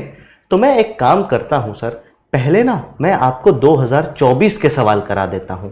शुरुआत अपन कहां से करेंगे सर, शुरुआत अपन करते हैं 2024 के सवालों से, उसके बाद अपन 2023 और बाकी सवालों पे आएंगे। स्टार्टिंग 2024 के सवालों से। क्या आप मेरी बात से सहमत है? ऑब्वियसली सहमत होंगे। तो सबसे पहले अपन चलेंगे कहां पे, सबसे पहले अपन CYQ करेंगे। CYQ में अपन कोशिश करेंगे 10 से 12 सवाल करने की, है ना, 10 से 12 सवाल, और फिर अपन PYQ करेंगे, previous year questions. Previous year questions कुछ आपको कराया था, फिर आज अपन कर लेंगे 5 से 8 सवाल इसके करने की कोशिश करेंगे। मतलब टोटल अपन 15 to 20 क्वेश्चंस करेंगे, डिपेंडिंग अपॉन टाइम हमें कितना लगता है। तो आइए स्टार्ट करते हैं। सबसे पहले CYQ पे चलेंगे। CYQ के कुछ सवाल हमने ऑलरेडी कर रखे होंगे, कल आपको कराया था, तो उनको मैं डिस्कस अभी नहीं करूंगा, है ना, उनको डिस्कस नहीं करूंगा।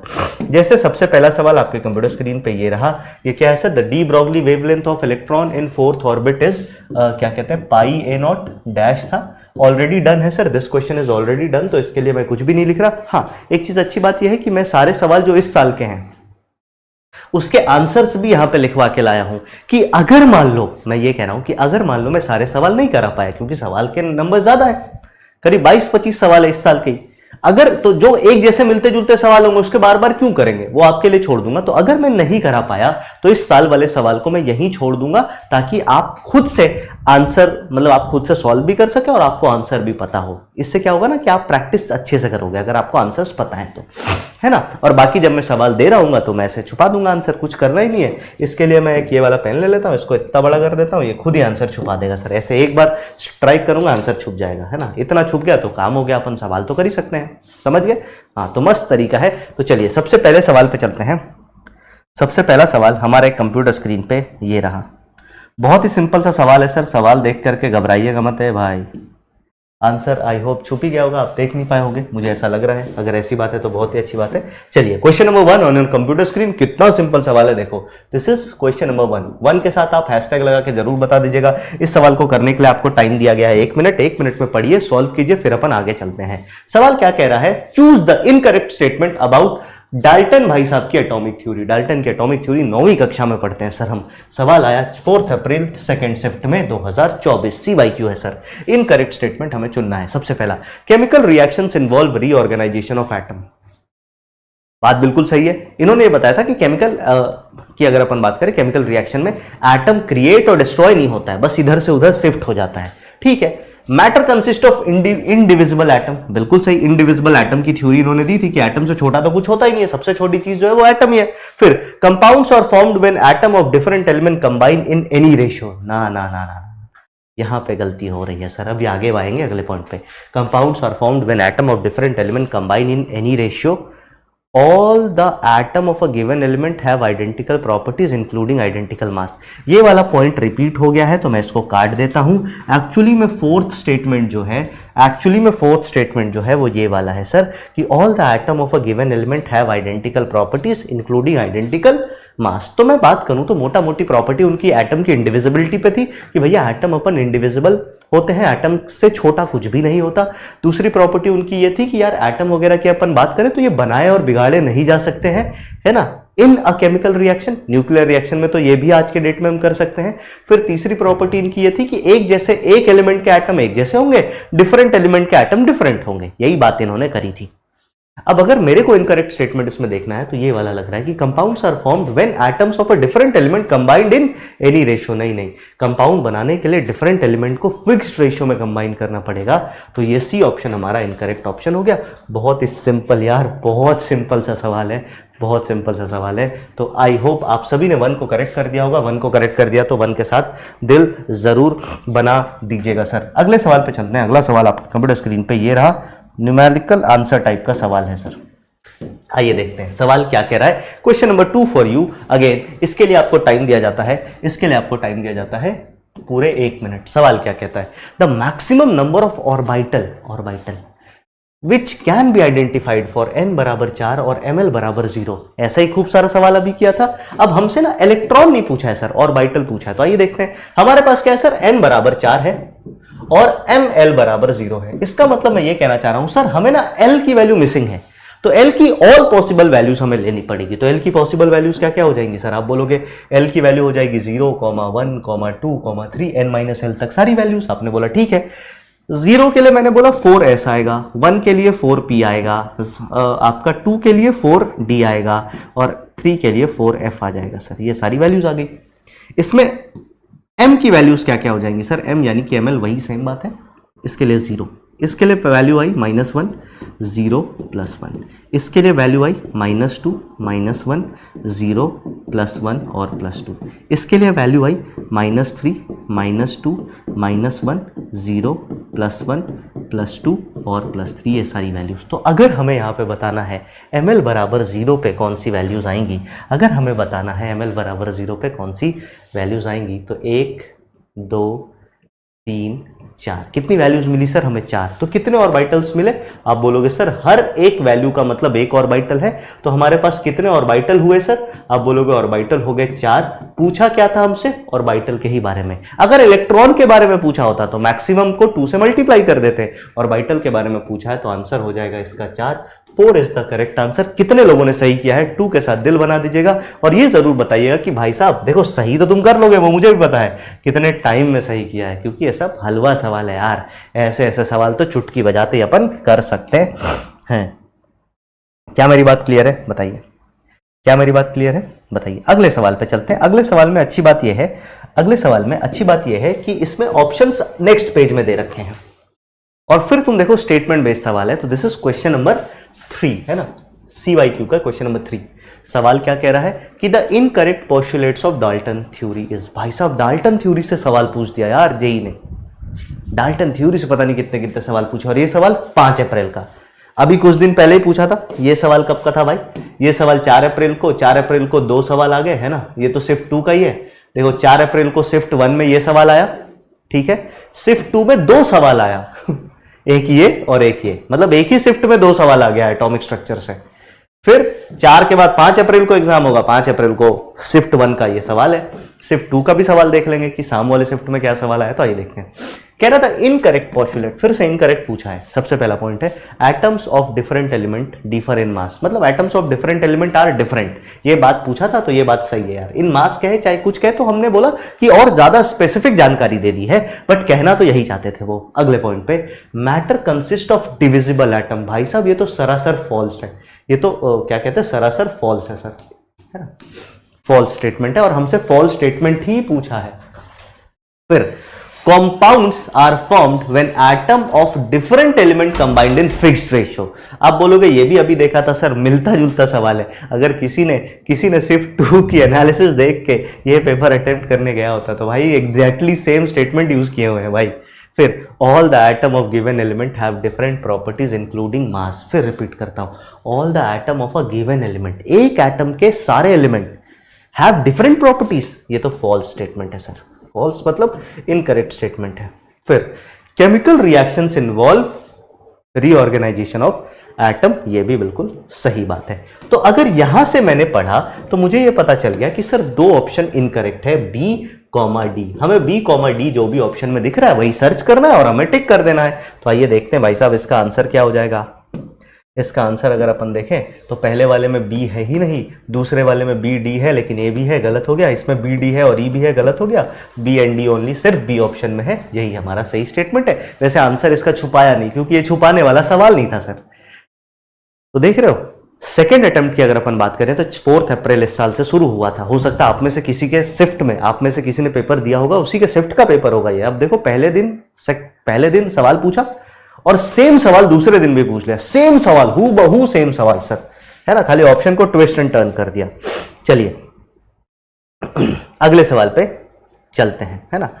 अगले सवाल की बात करें तो ये वाला सवाल है, इसको भी अपन ने शायद कर ही लिया था। इस सवाल को भी अपन ने कर लिया था क्या, मेरे हिसाब से। The value of Rydberg constant is इतना, the velocity of electron having mass इतना in Bohr first orbit of hydrogen atom is. First orbit of hydrogen atom में क्या कहते हैं, इलेक्ट्रॉन की वेलोसिटी कितनी हो जाएगी, है ना, यही हमसे देख लेते हैं एक बार। The value of Rydberg constant is इतना, the velocity of electron having mass बराबर 9.1 kg। वैसे मैं आपको बताऊं तो हमें पता है सर वेलोसिटी ऑफ इलेक्ट्रॉन होता कितना है। तो आप बोलेंगे सर वेलोसिटी ऑफ इलेक्ट्रॉन जो है वो 2.188 इंटू 10⁶ मीटर पर सेकेंड होता है। ऐसा तो है नहीं कि वैल्यू बदल जाएगी यार, देखना जानबूझ के कोई बदल के वैल्यू तो देंगे नहीं, है ना। तो आपने बोला सर वेलोसिटी ऑफ इलेक्ट्रॉन इतना होता है। यस सर, अगर वेलोसिटी ऑफ इलेक्ट्रॉन इतना है दोस्त तो आप बोलेंगे कि सर इसी को अपन लिख सकते हैं क्या, 21.88 इंटू 10⁵ मीटर पर सेकेंड। आपको जवाब देना है 10⁵ में, तो 10⁵ के आगे 21.88 आया तो नियरेस्ट इंटीजर क्या हो जाएगा। आपने बोला सर नियरेस्ट इंटीजर 22 हो जाएगा सर, नियरेस्ट इंटीजर 22 हो जाएगा और वही आंसर भी होगा, है ना, वही आंसर भी है। चलिए अगले सवाल पे चलते हैं। तो ऑलरेडी कर लिया था तो इसको नंबर नहीं किया मैंने, अगले सवाल पे चल लेते हैं। अगला सवाल क्वेश्चन नंबर 4 हमारे कंप्यूटर स्क्रीन पे ये रहा। सवाल फिर से किससे रिलेटेड है सर, देख लीजिए। तो आप बोलेंगे सवाल फिर से आपके क्या कहते हैं, क्वांटम नंबर से। 4 तारीख को एक सवाल डाल्टन थ्योरी, एक सवाल क्वांटम नंबर। 5 तारीख को एक सवाल डाल्टन थ्योरी से आ गया, एक सवाल क्वांटम नंबर से आ गया। अच्छा ये देख लो शिफ्ट कौन कौन सी है सर। तो फिर आप देखेंगे शिफ्ट 1 का ये सवाल है, 5 तारीख के शिफ्ट 1 का सवाल एटॉमिक स्ट्रक्चर। 5 तारीख के शिफ्ट 1 का दूसरा सवाल एटॉमिक स्ट्रक्चर, मतलब फिर 2 सवाल आए सर मॉर्निंग शिफ्ट में। इवनिंग शिफ्ट पे चलते हैं। इवनिंग शिफ्ट का ये पहला सवाल है, ये पढ़ते हैं क्या है। ये कह रहा है कि in an atom total number of electrons having quantum number n बराबर 4, मॉड ml बराबर 1 और ms बराबर -12 इज। ठीक है सर, अब आराम से इत्मीनान से करते हैं। कैसे करेंगे सर, हमें n बराबर 4 दे रखा, बहुत अच्छी बात है। ml बराबर मॉड ml बराबर 1 दे रखा है। इसका मतलब अपन लिख सकते हैं कि ml की वैल्यू अपन दोनों लेंगे सर, क्या, 1 एंड -1 ये दोनों पॉसिबल वैल्यू है और स्पिन क्वांटम नंबर की वैल्यू है -12। तो आइए एक एक करके चलते हैं। सर मिसिंग क्या है? एल की सारी पॉसिबिलिटीज लेनी पड़ेगी। एल की वैल्यू हो जाती है 0, 1, 2, 3। आपने बोला इसके लिए अपने पास 4s आया, 4p आया, 4d आया और 4f आया। इसमें पॉसिबल वैल्यूज है सर 0, इसमें पॉसिबल वैल्यू है -1, 0, +1, इसमें है -2, -1, 0, +1, +2, इसमें वैल्यूज हैं -3, -2, -1, 0, +1, +2, +3। अब इसमें हमें जो वैल्यू निकालनी है वो निकालनी क्या क्या है सर? ml की वैल्यू प्लस और माइनस हाफ हो सकती है। तो +1 और -1 हो सकती है। ये -1, ये +1, ये -1, ये +1, ये -1, ये +1। तो टोटल अगर मैं देखूं, अब आराम से समझना, टोटल की अगर मैं बात करूं तो हमारे पास ऑर्बिटल्स कितने आ गए सर? आप बोलोगे हमारे पास ऑर्बिटल्स आ चुके हैं 6 ऑर्बिटल तक हम पहुंच गए।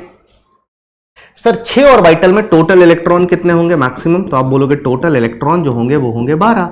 इन 12 इलेक्ट्रॉन में से अगर हम बात करें सर प्लस हाफ स्पिन के कितने इलेक्ट्रॉन हैं, और इन 12 इलेक्ट्रॉन में हम बात करें माइनस हाफ स्पिन के कितने इलेक्ट्रॉन हैं? आप बोलेंगे प्लस हाफ के भी 6 इलेक्ट्रॉन होंगे और माइनस हाफ के भी 6 इलेक्ट्रॉन होंगे। हमसे पूछा है कि इसके साथ माइनस हाफ में कितने इलेक्ट्रॉन होंगे। So the answer will be big शब्दों में, बड़े बड़े शब्दों में 6, है ना। इसका आंसर क्या हो जाएगा सर? 6 इसका आंसर हो जाएगा। देख लेते हैं, यही आंसर है और कुछ आने का मतलब भी नहीं बनता था, और कोई आने का और कुछ आंसर आने का मतलब भी नहीं बनता था। अच्छा पीछे वाले के भी आंसर्स चेक कर लेते हैं, इसका भी आंसर देख लेते हैं भाई कितना आया, 22 ही आया, और कुछ आने का मतलब भी वैसे नहीं बनता था। तो अब आपने देख लिया सर, हमने 5 अप्रैल को भी शिफ्ट 1 में 2 सवाल देखा, शिफ्ट 2 में एक ही सवाल है, क्योंकि अगला सवाल शिफ्ट क्या कहते हैं, अगला सवाल जो है वो शिफ्ट 1 का है, 6 अप्रैल का। तो अगला सवाल देखते हैं। अगला सवाल अगर अपन देखें तो ये है बेसिकली आपके शिफ्ट 1 6 अप्रैल का। ठीक है, तो एक ही सवाल अपन को देखने को मिला, कोई जरूरी नहीं है हर बार 2 ही सवाल आया। आइए देखते हैं सवाल क्या कह रहा है। सवाल कह रहा है कि the frequency of de Broglie wave of electron in Bohr first orbit of hydrogen atom is. ठीक है सर, बड़ा ही सिंपल सा सवाल है। फर्स्ट ऑर्बिट में बोहर का हमें डी ब्रोगली वेव की फ्रीक्वेंसी निकालनी है, और हमें पता सर डी ब्रोगली वेव की फ्रीक्वेंसी तो नहीं, बट वेवलेंथ अपन निकाल सकते हैं, जो कि किसके बराबर होता है सर? ये बराबर होता है h/mv के बराबर। इसके बराबर है सर h/mv के बराबर। आपने बोला हाँ सर, बात तो सही है। नेक्स्ट पॉइंट पे अगर हम चले तो सर देखो लैम्डा तो मिल गया, लेकिन हमें यह बात भी पता है सर फॉर एनी वेव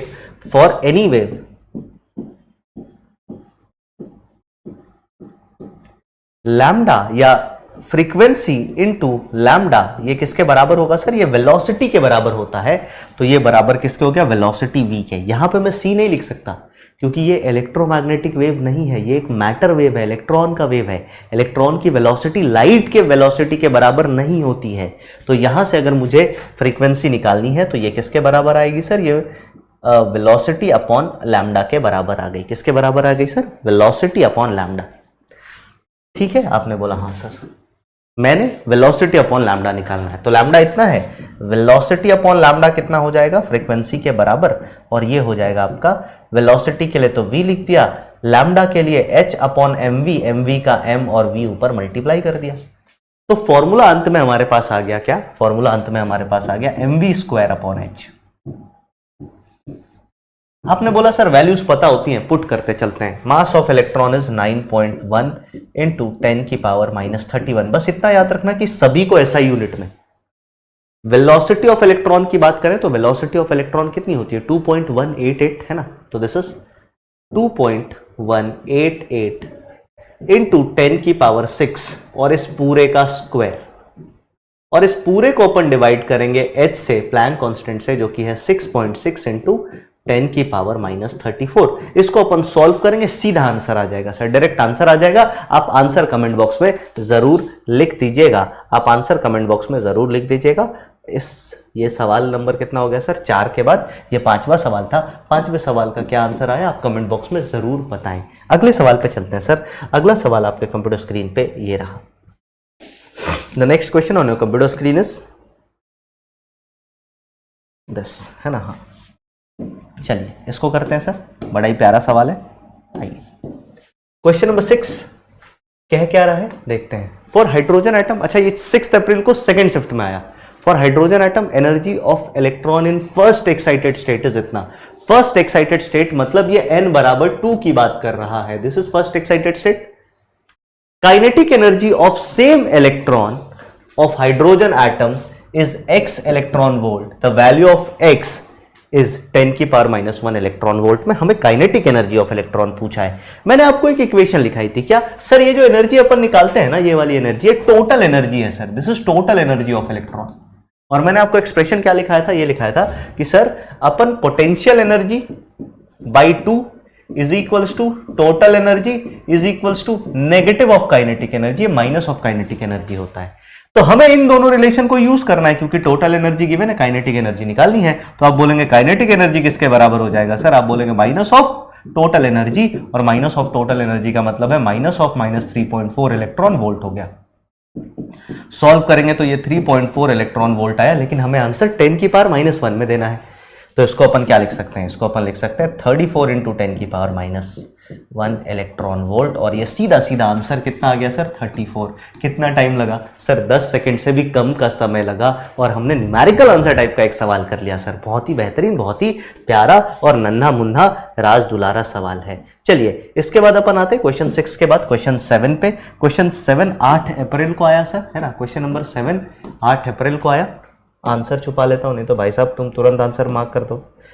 चलिए देखते हैं सवाल क्या कह रहा है। सवाल कह रहा है क्या hypothetical electromagnetic wave is Son below. ये हमें दे रखा है, आपसे पूछा the frequency of the wave is x into 10 की पावर -19 हर्ट्ज। ये इसको बारे में आपको बताना है। तो मैंने बोला यार देखो एक चीज है, अगर इस वेव को मैं देखूं तो वेव में ना एक डेटा दे रखा है, यहां से लेकर के यहां की डिस्टेंस हमें दे रखी है, यहां से लेकर के यहां की डिस्टेंस कितनी है सर, 1.5 पिकोमीटर।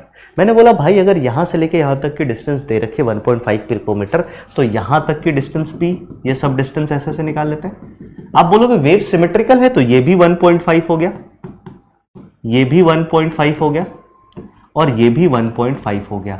इस पॉइंट से इस पॉइंट पे कंसेक्यूटिव क्या है सर, आप बोलेंगे ये कंसेक्यूटिव क्रेस्ट है। तो कंसेक्यूटिव क्रेस्ट की दूरी अगर मैं यहां से यहां पूरा निकालूं तो ये दूरी कितनी आई सर, 1.5 प्लस 1.5 प्लस 1.5, ये आ गया बेसिकली आपका 6 पिकोमीटर्स। कितना आया, 6 पिकोमीटर्स।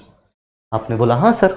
फिर सर हमें ना जब छोटे बच्चे हुआ करते थे, हम 9-10 में पढ़ रहे थे, तो फिजिक्स में पढ़ाया गया था क्या कि C जो है वो किसके बराबर होता है sir, lambda into frequency for electromagnetic wave. पिछले वाला वेव इलेक्ट्रोमैग्नेटिक नहीं था, तो वहां पे वेलोसिटी इलेक्ट्रॉन की ली थी, वो मैटर वेव था, इलेक्ट्रॉन का वेव था, ये इलेक्ट्रोमैग्नेटिक वेव है। तो हमने बोला ठीक है सर, यहां से अगर हमें क्या निकालना है सर, फ्रीक्वेंसी निकालनी है, तो फ्रीक्वेंसी किसके बराबर हो जाएगी, आप बोलोगे C डिवाइडेड बाई लैम्डा के बराबर। किसके बराबर सर, C अपॉन लैम्डा। ठीक है सर, C की वैल्यू क्या है, आप बोलेंगे C की वैल्यू बहुत ही सिंपल है सर, दैट इज 3 इंटू 10 की पावर 8 मीटर पर सेकेंड। सर लैम्डा की वैल्यू क्या है, ये पिकोमीटर है ना सर, सॉल्व करने के लिए पिकोमीटर में तो काम चलेगा नहीं, तो आपने बोला सर ये वैल्यू हो जाएगी 6 इंटू 10 की पावर -12 मीटर। इसको जैसे अपन ने सॉल्व किया, आपने बोला सर ये कितना आ गया, 3 से 6 कटा 2 बार में, तो दिस इज 1/2 इंटू 10 की पावर 8 प्लस 12 दैट इज 20। और इसको अगर अपन आगे सॉल्व करें तो हमें 10 की पावर 19 में बताना है ना, 19 हर्ट्ज में बताना है। तो मैंने बोला एक 10 ऊपर मल्टीप्लाई कर दे तो ये कितना आ जाएगा, आपने बोला सर ये आ गया 5 इंटू 10 की पावर 19 हर्ट्ज। इसका मतलब इसका आंसर क्या आ गया sir, the answer to this question is 5। इस सवाल का जवाब होगा 5। सीधा सवाल, सटीक सवाल, कोई रॉकेट साइंस इसमें है नहीं, बड़ा ही सिंपल और बड़ा ही बेसिक सा सवाल है, बड़ा ही सिंपल बड़ा ही बेसिक सा सवाल। आप सभी लोगों ने करेक्ट कर दिया होगा, ये भी मुझे पता है, आप सभी लोगों ने करेक्ट कर दिया होगा, ये भी मुझे पता है। अगले सवाल पे चलते हैं सर। अगला सवाल कब पूछा गया, तो 8 तारीख को ही शिफ्ट 2 में देखते हैं क्या आया इसका आंसर। क्वेश्चन नंबर कितना हो गया, दिस इज क्वेश्चन नंबर 8। सवाल कह रहा है the wave number for a radiation having इतना angstrom wavelength is x into 10 की power x into 10 centimetre inverse. The value of x is, ठीक है, मतलब मेरे को हो सकता है कि सवाल थोड़ा उल्टा पुल्टा हो, बट ठीक है अपन देख लेते हैं। सर हमें पता है कि वेव नंबर अगर अपने को निकालना है, क्या निकालना है सर, वेव नंबर अगर अपने को निकालना है तो इसकी वैल्यू 1/λ होती है। हमें सेंटीमीटर इनवर्स में आंसर देना है सर, सेंटीमीटर इनवर्स में आंसर देना, तो लैम्डा को सेंटीमीटर में रख लो। तो आपने बोला सर लैम्डा कितना है, लैम्डा है हमारे पास 5800 एंगस्ट्रॉम। इसको अपन लिखेंगे तो क्या लिखेंगे सर, 5800 है ना, इंटू 10 की पावर -10 मीटर। कितना लिख दिया अपन ने, 10 की पावर -10 मीटर। सेंटीमीटर निकालना है तो अपन 100 से मल्टीप्लाई कर देंगे, तो ये कितना हो गया सर, ये हो गया 5800 इंटू 10 की पावर -8 मीटर, 8 सेंटीमीटर। ये हमारे पास लैम्डा हो गया। अब कुछ नहीं करना, 1/लैम्डा की वैल्यू, सोचो 1/लैम्डा की वैल्यू निकालें। अबे लैम्डा देके 1/लैम्डा पूछा यार जेई ने, क्या मजाक है, देख रहे हो। तो ये हमसे पूछा 1/लैम्डा। 1/लैम्डा कितना हो जाएगा सर, तो आप बोलोगे ये हो गया 1/5800 इंटू 10 की पावर 8 -8। 10 की पावर -8 ऊपर चला जाएगा, तो ये कितना आ गया सर, आपने बोला ये आ गया 10 की पावर 8 डिवाइडेड बाई 5800।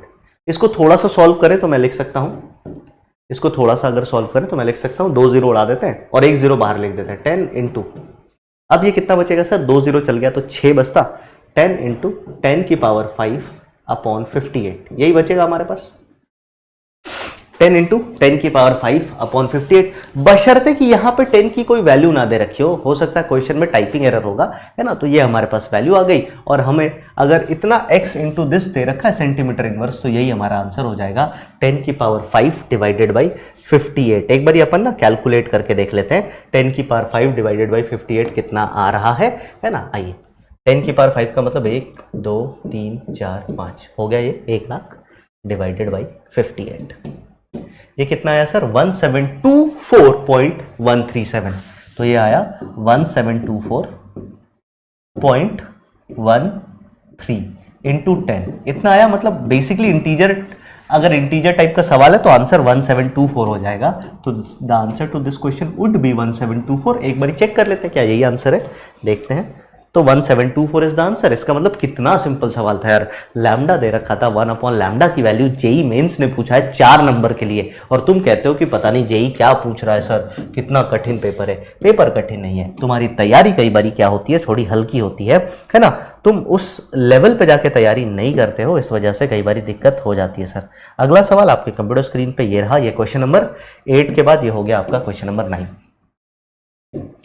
ये हो गया आपका क्वेश्चन नंबर 9। क्या कह रहा है सवाल, compare the energies of following set of quantum numbers for multi electron species. Multi electron species के लिए अपन ने क्या बोला था, energy is proportional to n plus L, n plus L की वैल्यू पे डिपेंड करेगा। इसके लिए n प्लस एल निकाला, कितना आया सर 5, इसके लिए n प्लस एल निकाला, कितना आया 4, इसके लिए n प्लस एल निकाला, कितना आया 6, इसके लिए n प्लस एल निकाला, कितना आया 5, इसके लिए n प्लस एल निकाला, कितना आया 4। अब आप बोलोगे sir n plus L maximum किसका होगा, है ना, वो उसकी एनर्जी सबसे ज्यादा कर दो। तो सबसे ज्यादा एनर्जी इसमें किसकी आ गई सर, बी की। बी की एनर्जी सबसे ज्यादा, मैक्सिमम हो गया बी का।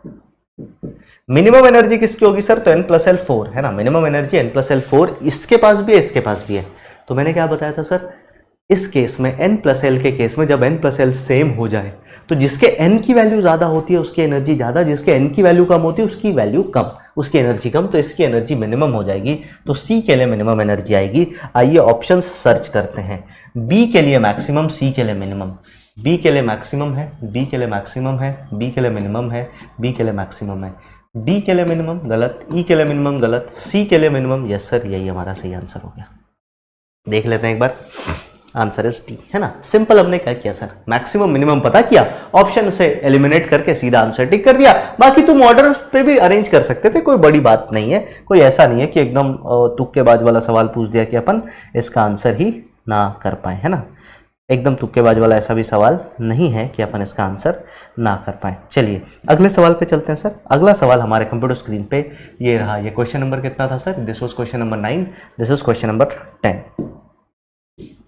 कुछ सवाल मैं आपको बता दूं तो एफ ब्लॉक के इलेक्ट्रॉनिक कॉन्फ़िगरेशन से भी पूछे गए हैं, जिसको मैं एफ ब्लॉक में मानूंगा कि ये एफ ब्लॉक में पढ़ने वाले टॉपिक हैं। एफ ब्लॉक एलिमेंट का इलेक्ट्रॉनिक कॉन्फ़िगरेशन मजेदार होता है, उस चैप्टर में बहुत ज्यादा कुछ पढ़ना ही नहीं है।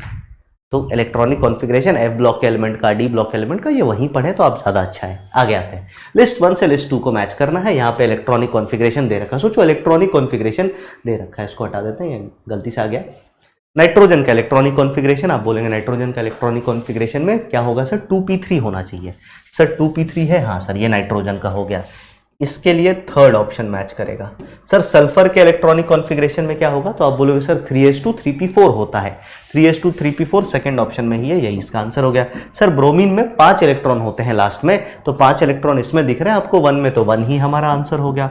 और फिर क्रिप्टन की बात करें, है ना, क्रिप्टन की बात करें तो क्रिप्टन में NH2 NP6 होना चाहिए, तो 4s2 4p6 दैट इज चौथा ऑप्शन हो गया, ये हमारा सही आंसर है। और आई होप ये सभी लोगों ने, आप में से सभी लोगों ने इसको सही कर दिया होगा, आप में से सभी लोगों ने इसको सही कर दिया होगा। कोई रॉकेट साइंस नहीं, कोई एकदम 30 मार्क खान वाला सवाल है ही नहीं सर, बहुत सिंपल सा सवाल है। कितने लोगों ने सही किया है, ऑप्शन मैच करने जाएं तो ऑप्शंस भी दे रखे हैं हमारे पास, है ना। तो ए का 3, बी का 2, है ना, 3 2 1 4 देख लेते हैं, 3 2 1 4 यही हमारा सही आंसर हो गया, और यही आंसर भी दे रखा है, 3 2 1 4 इज आवर करेक्ट आंसर। चलिए अगले सवाल पे चलते हैं सर। अगला सवाल अब है, अभी भी अप्रैल वाला अटेम्प्ट ही चल रहा है ना, तो मैं अब फेब अटेम्प्ट के कुछ सवाल आपके सामने लेके आता हूं। फेब अटेम्प्ट के कुछ सवाल, ये रहा आपका पहला सवाल आपके कंप्यूटर स्क्रीन पे, आइए देखते हैं सवाल क्या कह रहा है, पहले उसको पढ़ते हैं कि according to the wave particle duality, de Broglie पे सवाल है, which of the following graph plot presents most appropriate relation between wavelength of electron and momentum। ओए होए, बहुत सिंपल सी बात है सर, हमें पता है सर लैम्डा किसके बराबर होता है, h बाई पी के। इसका मतलब क्या है sir, lambda is inversely proportional to P. मतलब अगर आप लैम्डा बहुत ज्यादा रखोगे, बहुत ज्यादा, तो वेवलेंथ बहुत छोटा हो जाएगा। मतलब ये जीरो तो ये इंफिनिटी, ये जीरो तो ये इंफिनिटी, इसका मतलब ये हाइपरबोलिक ग्राफ बनना चाहिए। तो अगर मैं लैम्डा और पी की बात करूं तो हाइपरबोलिक ग्राफ बिल्कुल सही है। हमसे क्या पूछा, which of the following is most appropriate relationship, है ना, तो यही हमारा सही आंसर हो गया दोस्तों। और क्या बचा, कुछ और तो बचा ही नहीं। लैम्डा और पी के बीच में हाइपरबोलिक ग्राफ होना चाहिए, बन गया हाइपरबोलिक ग्राफ। कैसे सर, इस पॉइंट पे अगर ये इंफिनिटी पे जाएगा तो पी जीरो हो जाएगा, लेकिन लैम्डा इंफिनिटी, इस पॉइंट पे अगर अपन लेके चले आगे तो मोमेंटम इंफिनिटी हो जाएगा जब लैम्डा जीरो होगा। बहुत ही सिंपल सा सवाल था, 11 नंबर का सवाल और 11 सेकंड में हो गया, इससे ज्यादा टाइम भी नहीं लगा। अगले सवाल पे चलते हैं सर। अगला सवाल है नोड से रिलेटेड, ऐसे खूब सारे सवाल पूछे जाते हैं, तो आइए इसको भी कर लेते हैं, इसके भी एक आध सवाल करते हैं। सवाल क्या है सर, देखिए सवाल कह रहा है कि the number of radial node या नोड्स प्रेजेंट इन 3p। तो मैंने आपको बोला कि यार देखो, रेडियल नोड का फॉर्मूला होता है n-l-1, एंगुलर नोड का फॉर्मूला होता है l, और टोटल नोड का फॉर्मूला होता है n-1। हमसे रेडियल नोड पूछा है किसके लिए, n-l-1, है ना, हाँ 3p के लिए। तो 3p के लिए आप बोलेंगे सर इसके लिए n की वैल्यू कितनी है 3, इसके लिए l की वैल्यू कितनी है 1, 3 और 1। आप बोलेंगे सर यहां से n-l-1 कैसे निकालेंगे, तो n-l-1 के लिए आपने n की वैल्यू 3 रखी, l की वैल्यू 1 रखी और फिर 1 रखी, तो ये वैल्यू आ गई 1। इसका मतलब इसके पास total number of radial node जो है वो 1 है, तो A option 1 is the correct answer. Question number 12, again कितना टाइम लगा, 10 से 12 सेकंड, इससे ज्यादा टाइम नहीं लगना चाहिए। ये तो पेन भी उठाने के वाला सवाल नहीं है, ये सवाल तो पेन भी उठाने वाला नहीं है सर। इसके बाद 12 नंबर के बाद फिर हम अगले सवाल पे चलते हैं। हाँ, अगला सवाल करते हैं सर, ये बढ़िया सवाल है, इस टाइप का सवाल अभी तक अपन ने किया नहीं है। वैसे इनऑर्गेनिक पे खूब करोगे आप ऐसे सवाल, लेकिन अपन करते हैं। ये पूछ रहा है कि which of the following electronic configuration would be associated with highest magnetic moment. Sir magnetic moment का जो फॉर्मूला होता है वो होता है √n × n+2, है ना, और यूनिट इसकी आती है बोहर मैग्नेटॉन, जहां पे n है number of unpaired electron, unpaired electron. अब आप सीधा सीधा बोलेंगे सर इसका मतलब इस सवाल में मेरे को बस इतना करना है, जिसके पास अनपेयर्ड इलेक्ट्रॉन ज्यादा उसका मैग्नेटिक मोमेंट ऑटोमेटिकली सबसे ज्यादा आ जाएगा। तो सीधी बात है सर, D7 कॉन्फ़िगरेशन है, बना लेते हैं ना, डब्बा बना लेते हैं सर। डी का डब्बा बनाने में कितना टाइम लगेगा, ये लो भाई, घी का नहीं डी का डब्बा है बे, हाँ घी का डब्बा में तो टाइम लगेगा भाई। पहले क्या कहते हैं, दही जमाओ, फिर मलाई निकालो उससे, फिर उसको मथो, फिर माठा अलग करो, उसमें टाइम लगता है घी के डब्बे भरने में, लेकिन डी का डब्बा भरने में टाइम नहीं लगता हमें, है ना। तो आइए देखते हैं। D7 1 2 3 4 5, पहले सिंगल फिर पेयरिंग, 3 अनपेयर्ड इलेक्ट्रॉन है सर, 1 2 3 4 5 6 7 8, 2 अनपेयर्ड इलेक्ट्रॉन है सर। D3 के लिए 1 2 3 3 अनपेयर्ड इलेक्ट्रॉन है सर। D6 के लिए 1 2 3 4 5 6 4 अनपेयर्ड इलेक्ट्रॉन है सर। हमसे पूछा है कि इनमें से कौन सा हाईएस्ट मैग्नेटिक मोमेंट से एसोसिएटेड होगा। आप बोलोगे सर जिसके पास अनपेयर्ड इलेक्ट्रॉन ज्यादा, उसके लिए ये वैल्यू सबसे ज्यादा काम खत्म। इससे ज्यादा कुछ सोचना भी नहीं है, कुछ समझना भी नहीं है। Question number again 13, question number 13 है ना, हो गया हाँ मेरा। ठीक है, आगे चलते हैं सर इसके बाद अगले सवाल पे। आगे कुछ सवाल देखते हैं, इसमें कुछ मैच मिक्स्ड मैच भी सवाल है ना। एक दो सवाल तो मैंने आपको ऑलरेडी करा रखे हैं, एक सवाल मैं और कराना चाहूंगा, ये बढ़िया सवाल है।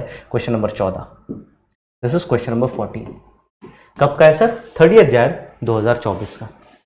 कठिन शिफ्ट मानी गई थी इसको, है ना, इस टाइम के शिफ्ट्स को कठिन शिफ्ट मानी गई थी। आसान बताना तो आपके साथ जेईई मेंस हुआ था, कौन सा शिफ्ट कठिन था बहुत ज़्यादा, कौन सा शिफ्ट बहुत आसान था, जिसमें बच्चों के अच्छे अच्छे नंबर आने के बाद भी परसेंटाइल काफ़ी कम आ गई थी। आइए देखते हैं। गिवन बिलो 2 स्टेटमेंट्स, 2 स्टेटमेंट दे रखे हमारे पास। The orbitals having same energy are called degenerate orbital. ये तो बोल बोल के थक गया, आप बोलेंगे बिल्कुल सही। In hydrogen atom 3p 3d orbital और नॉट डीजेनरेट ऑर्बिटल। तो ये स्टेटमेंट गलत है सर, क्यों मैं आपको बताता हूं। अब मैं लिखता हूं, देखो, for multi electron species, multi मतलब ये स्टेटमेंट तो हमेशा सही है सर कि जिन ऑर्बिटल की एनर्जी सेम है उसी को डीजेनरेट ऑर्बिटल कहेंगे। लेकिन मल्टी इलेक्ट्रॉन स्पीसीज में n+l जो है ये प्रोपोर्शनल होता है किसके? एनर्जी के। लेकिन वहीं अगर अपन बात करें for single electron species, single electron species में आपको देखने को मिलेगा कि एनर्जी जो है वो किसके प्रोपोर्शनल होगी सर? एनर्जी प्रोपोर्शनल सिर्फ और सिर्फ n वैल्यू के होती है। n का मतलब है सिर्फ प्रिंसिपल क्वांटम नंबर।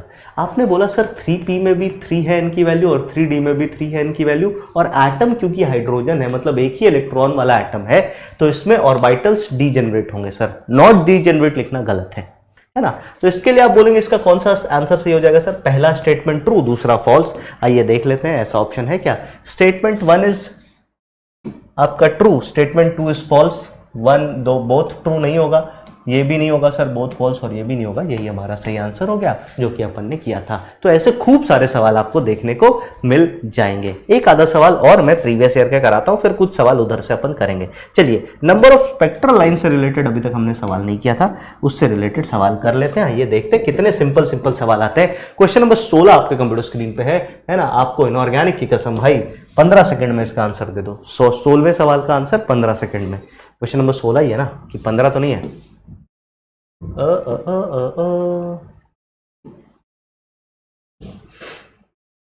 कहाँ चले गए भाई? हाँ ठीक है, चलो क्वेश्चन नंबर 15 है भाई। 15 का तो 15 सेकंड में दे दो, चलो कोई बात नहीं, आपने दे भी दिया होगा अभी तक आंसर। क्या है? The number of spectral line obtained in helium plus spectra when an electron makes transition from 5th excited state to 1st excited state। इसका मतलब क्या है सर? हमें सबसे पहली बात ये समझनी है, 5th excited state का मतलब हो गया n बराबर 6 और 1st excited state का मतलब हो गया n बराबर 2। इसका मतलब इलेक्ट्रॉन 6 से 2 पे आ रहा है। कितने यूनिक तरीके से आ सकता है? तो फॉर्मूला क्या बताया था? Total spectral line, total unique spectral line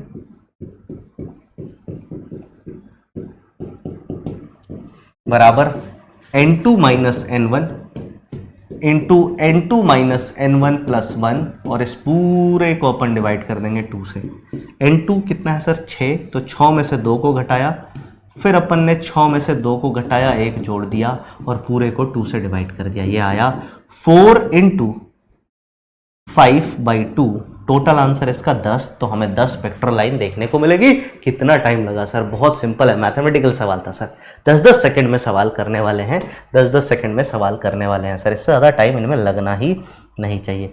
एक सवाल, एक टाइप का सवाल और करते हैं, एक टाइप का सवाल और करते हैं, फिर बाकी सवाल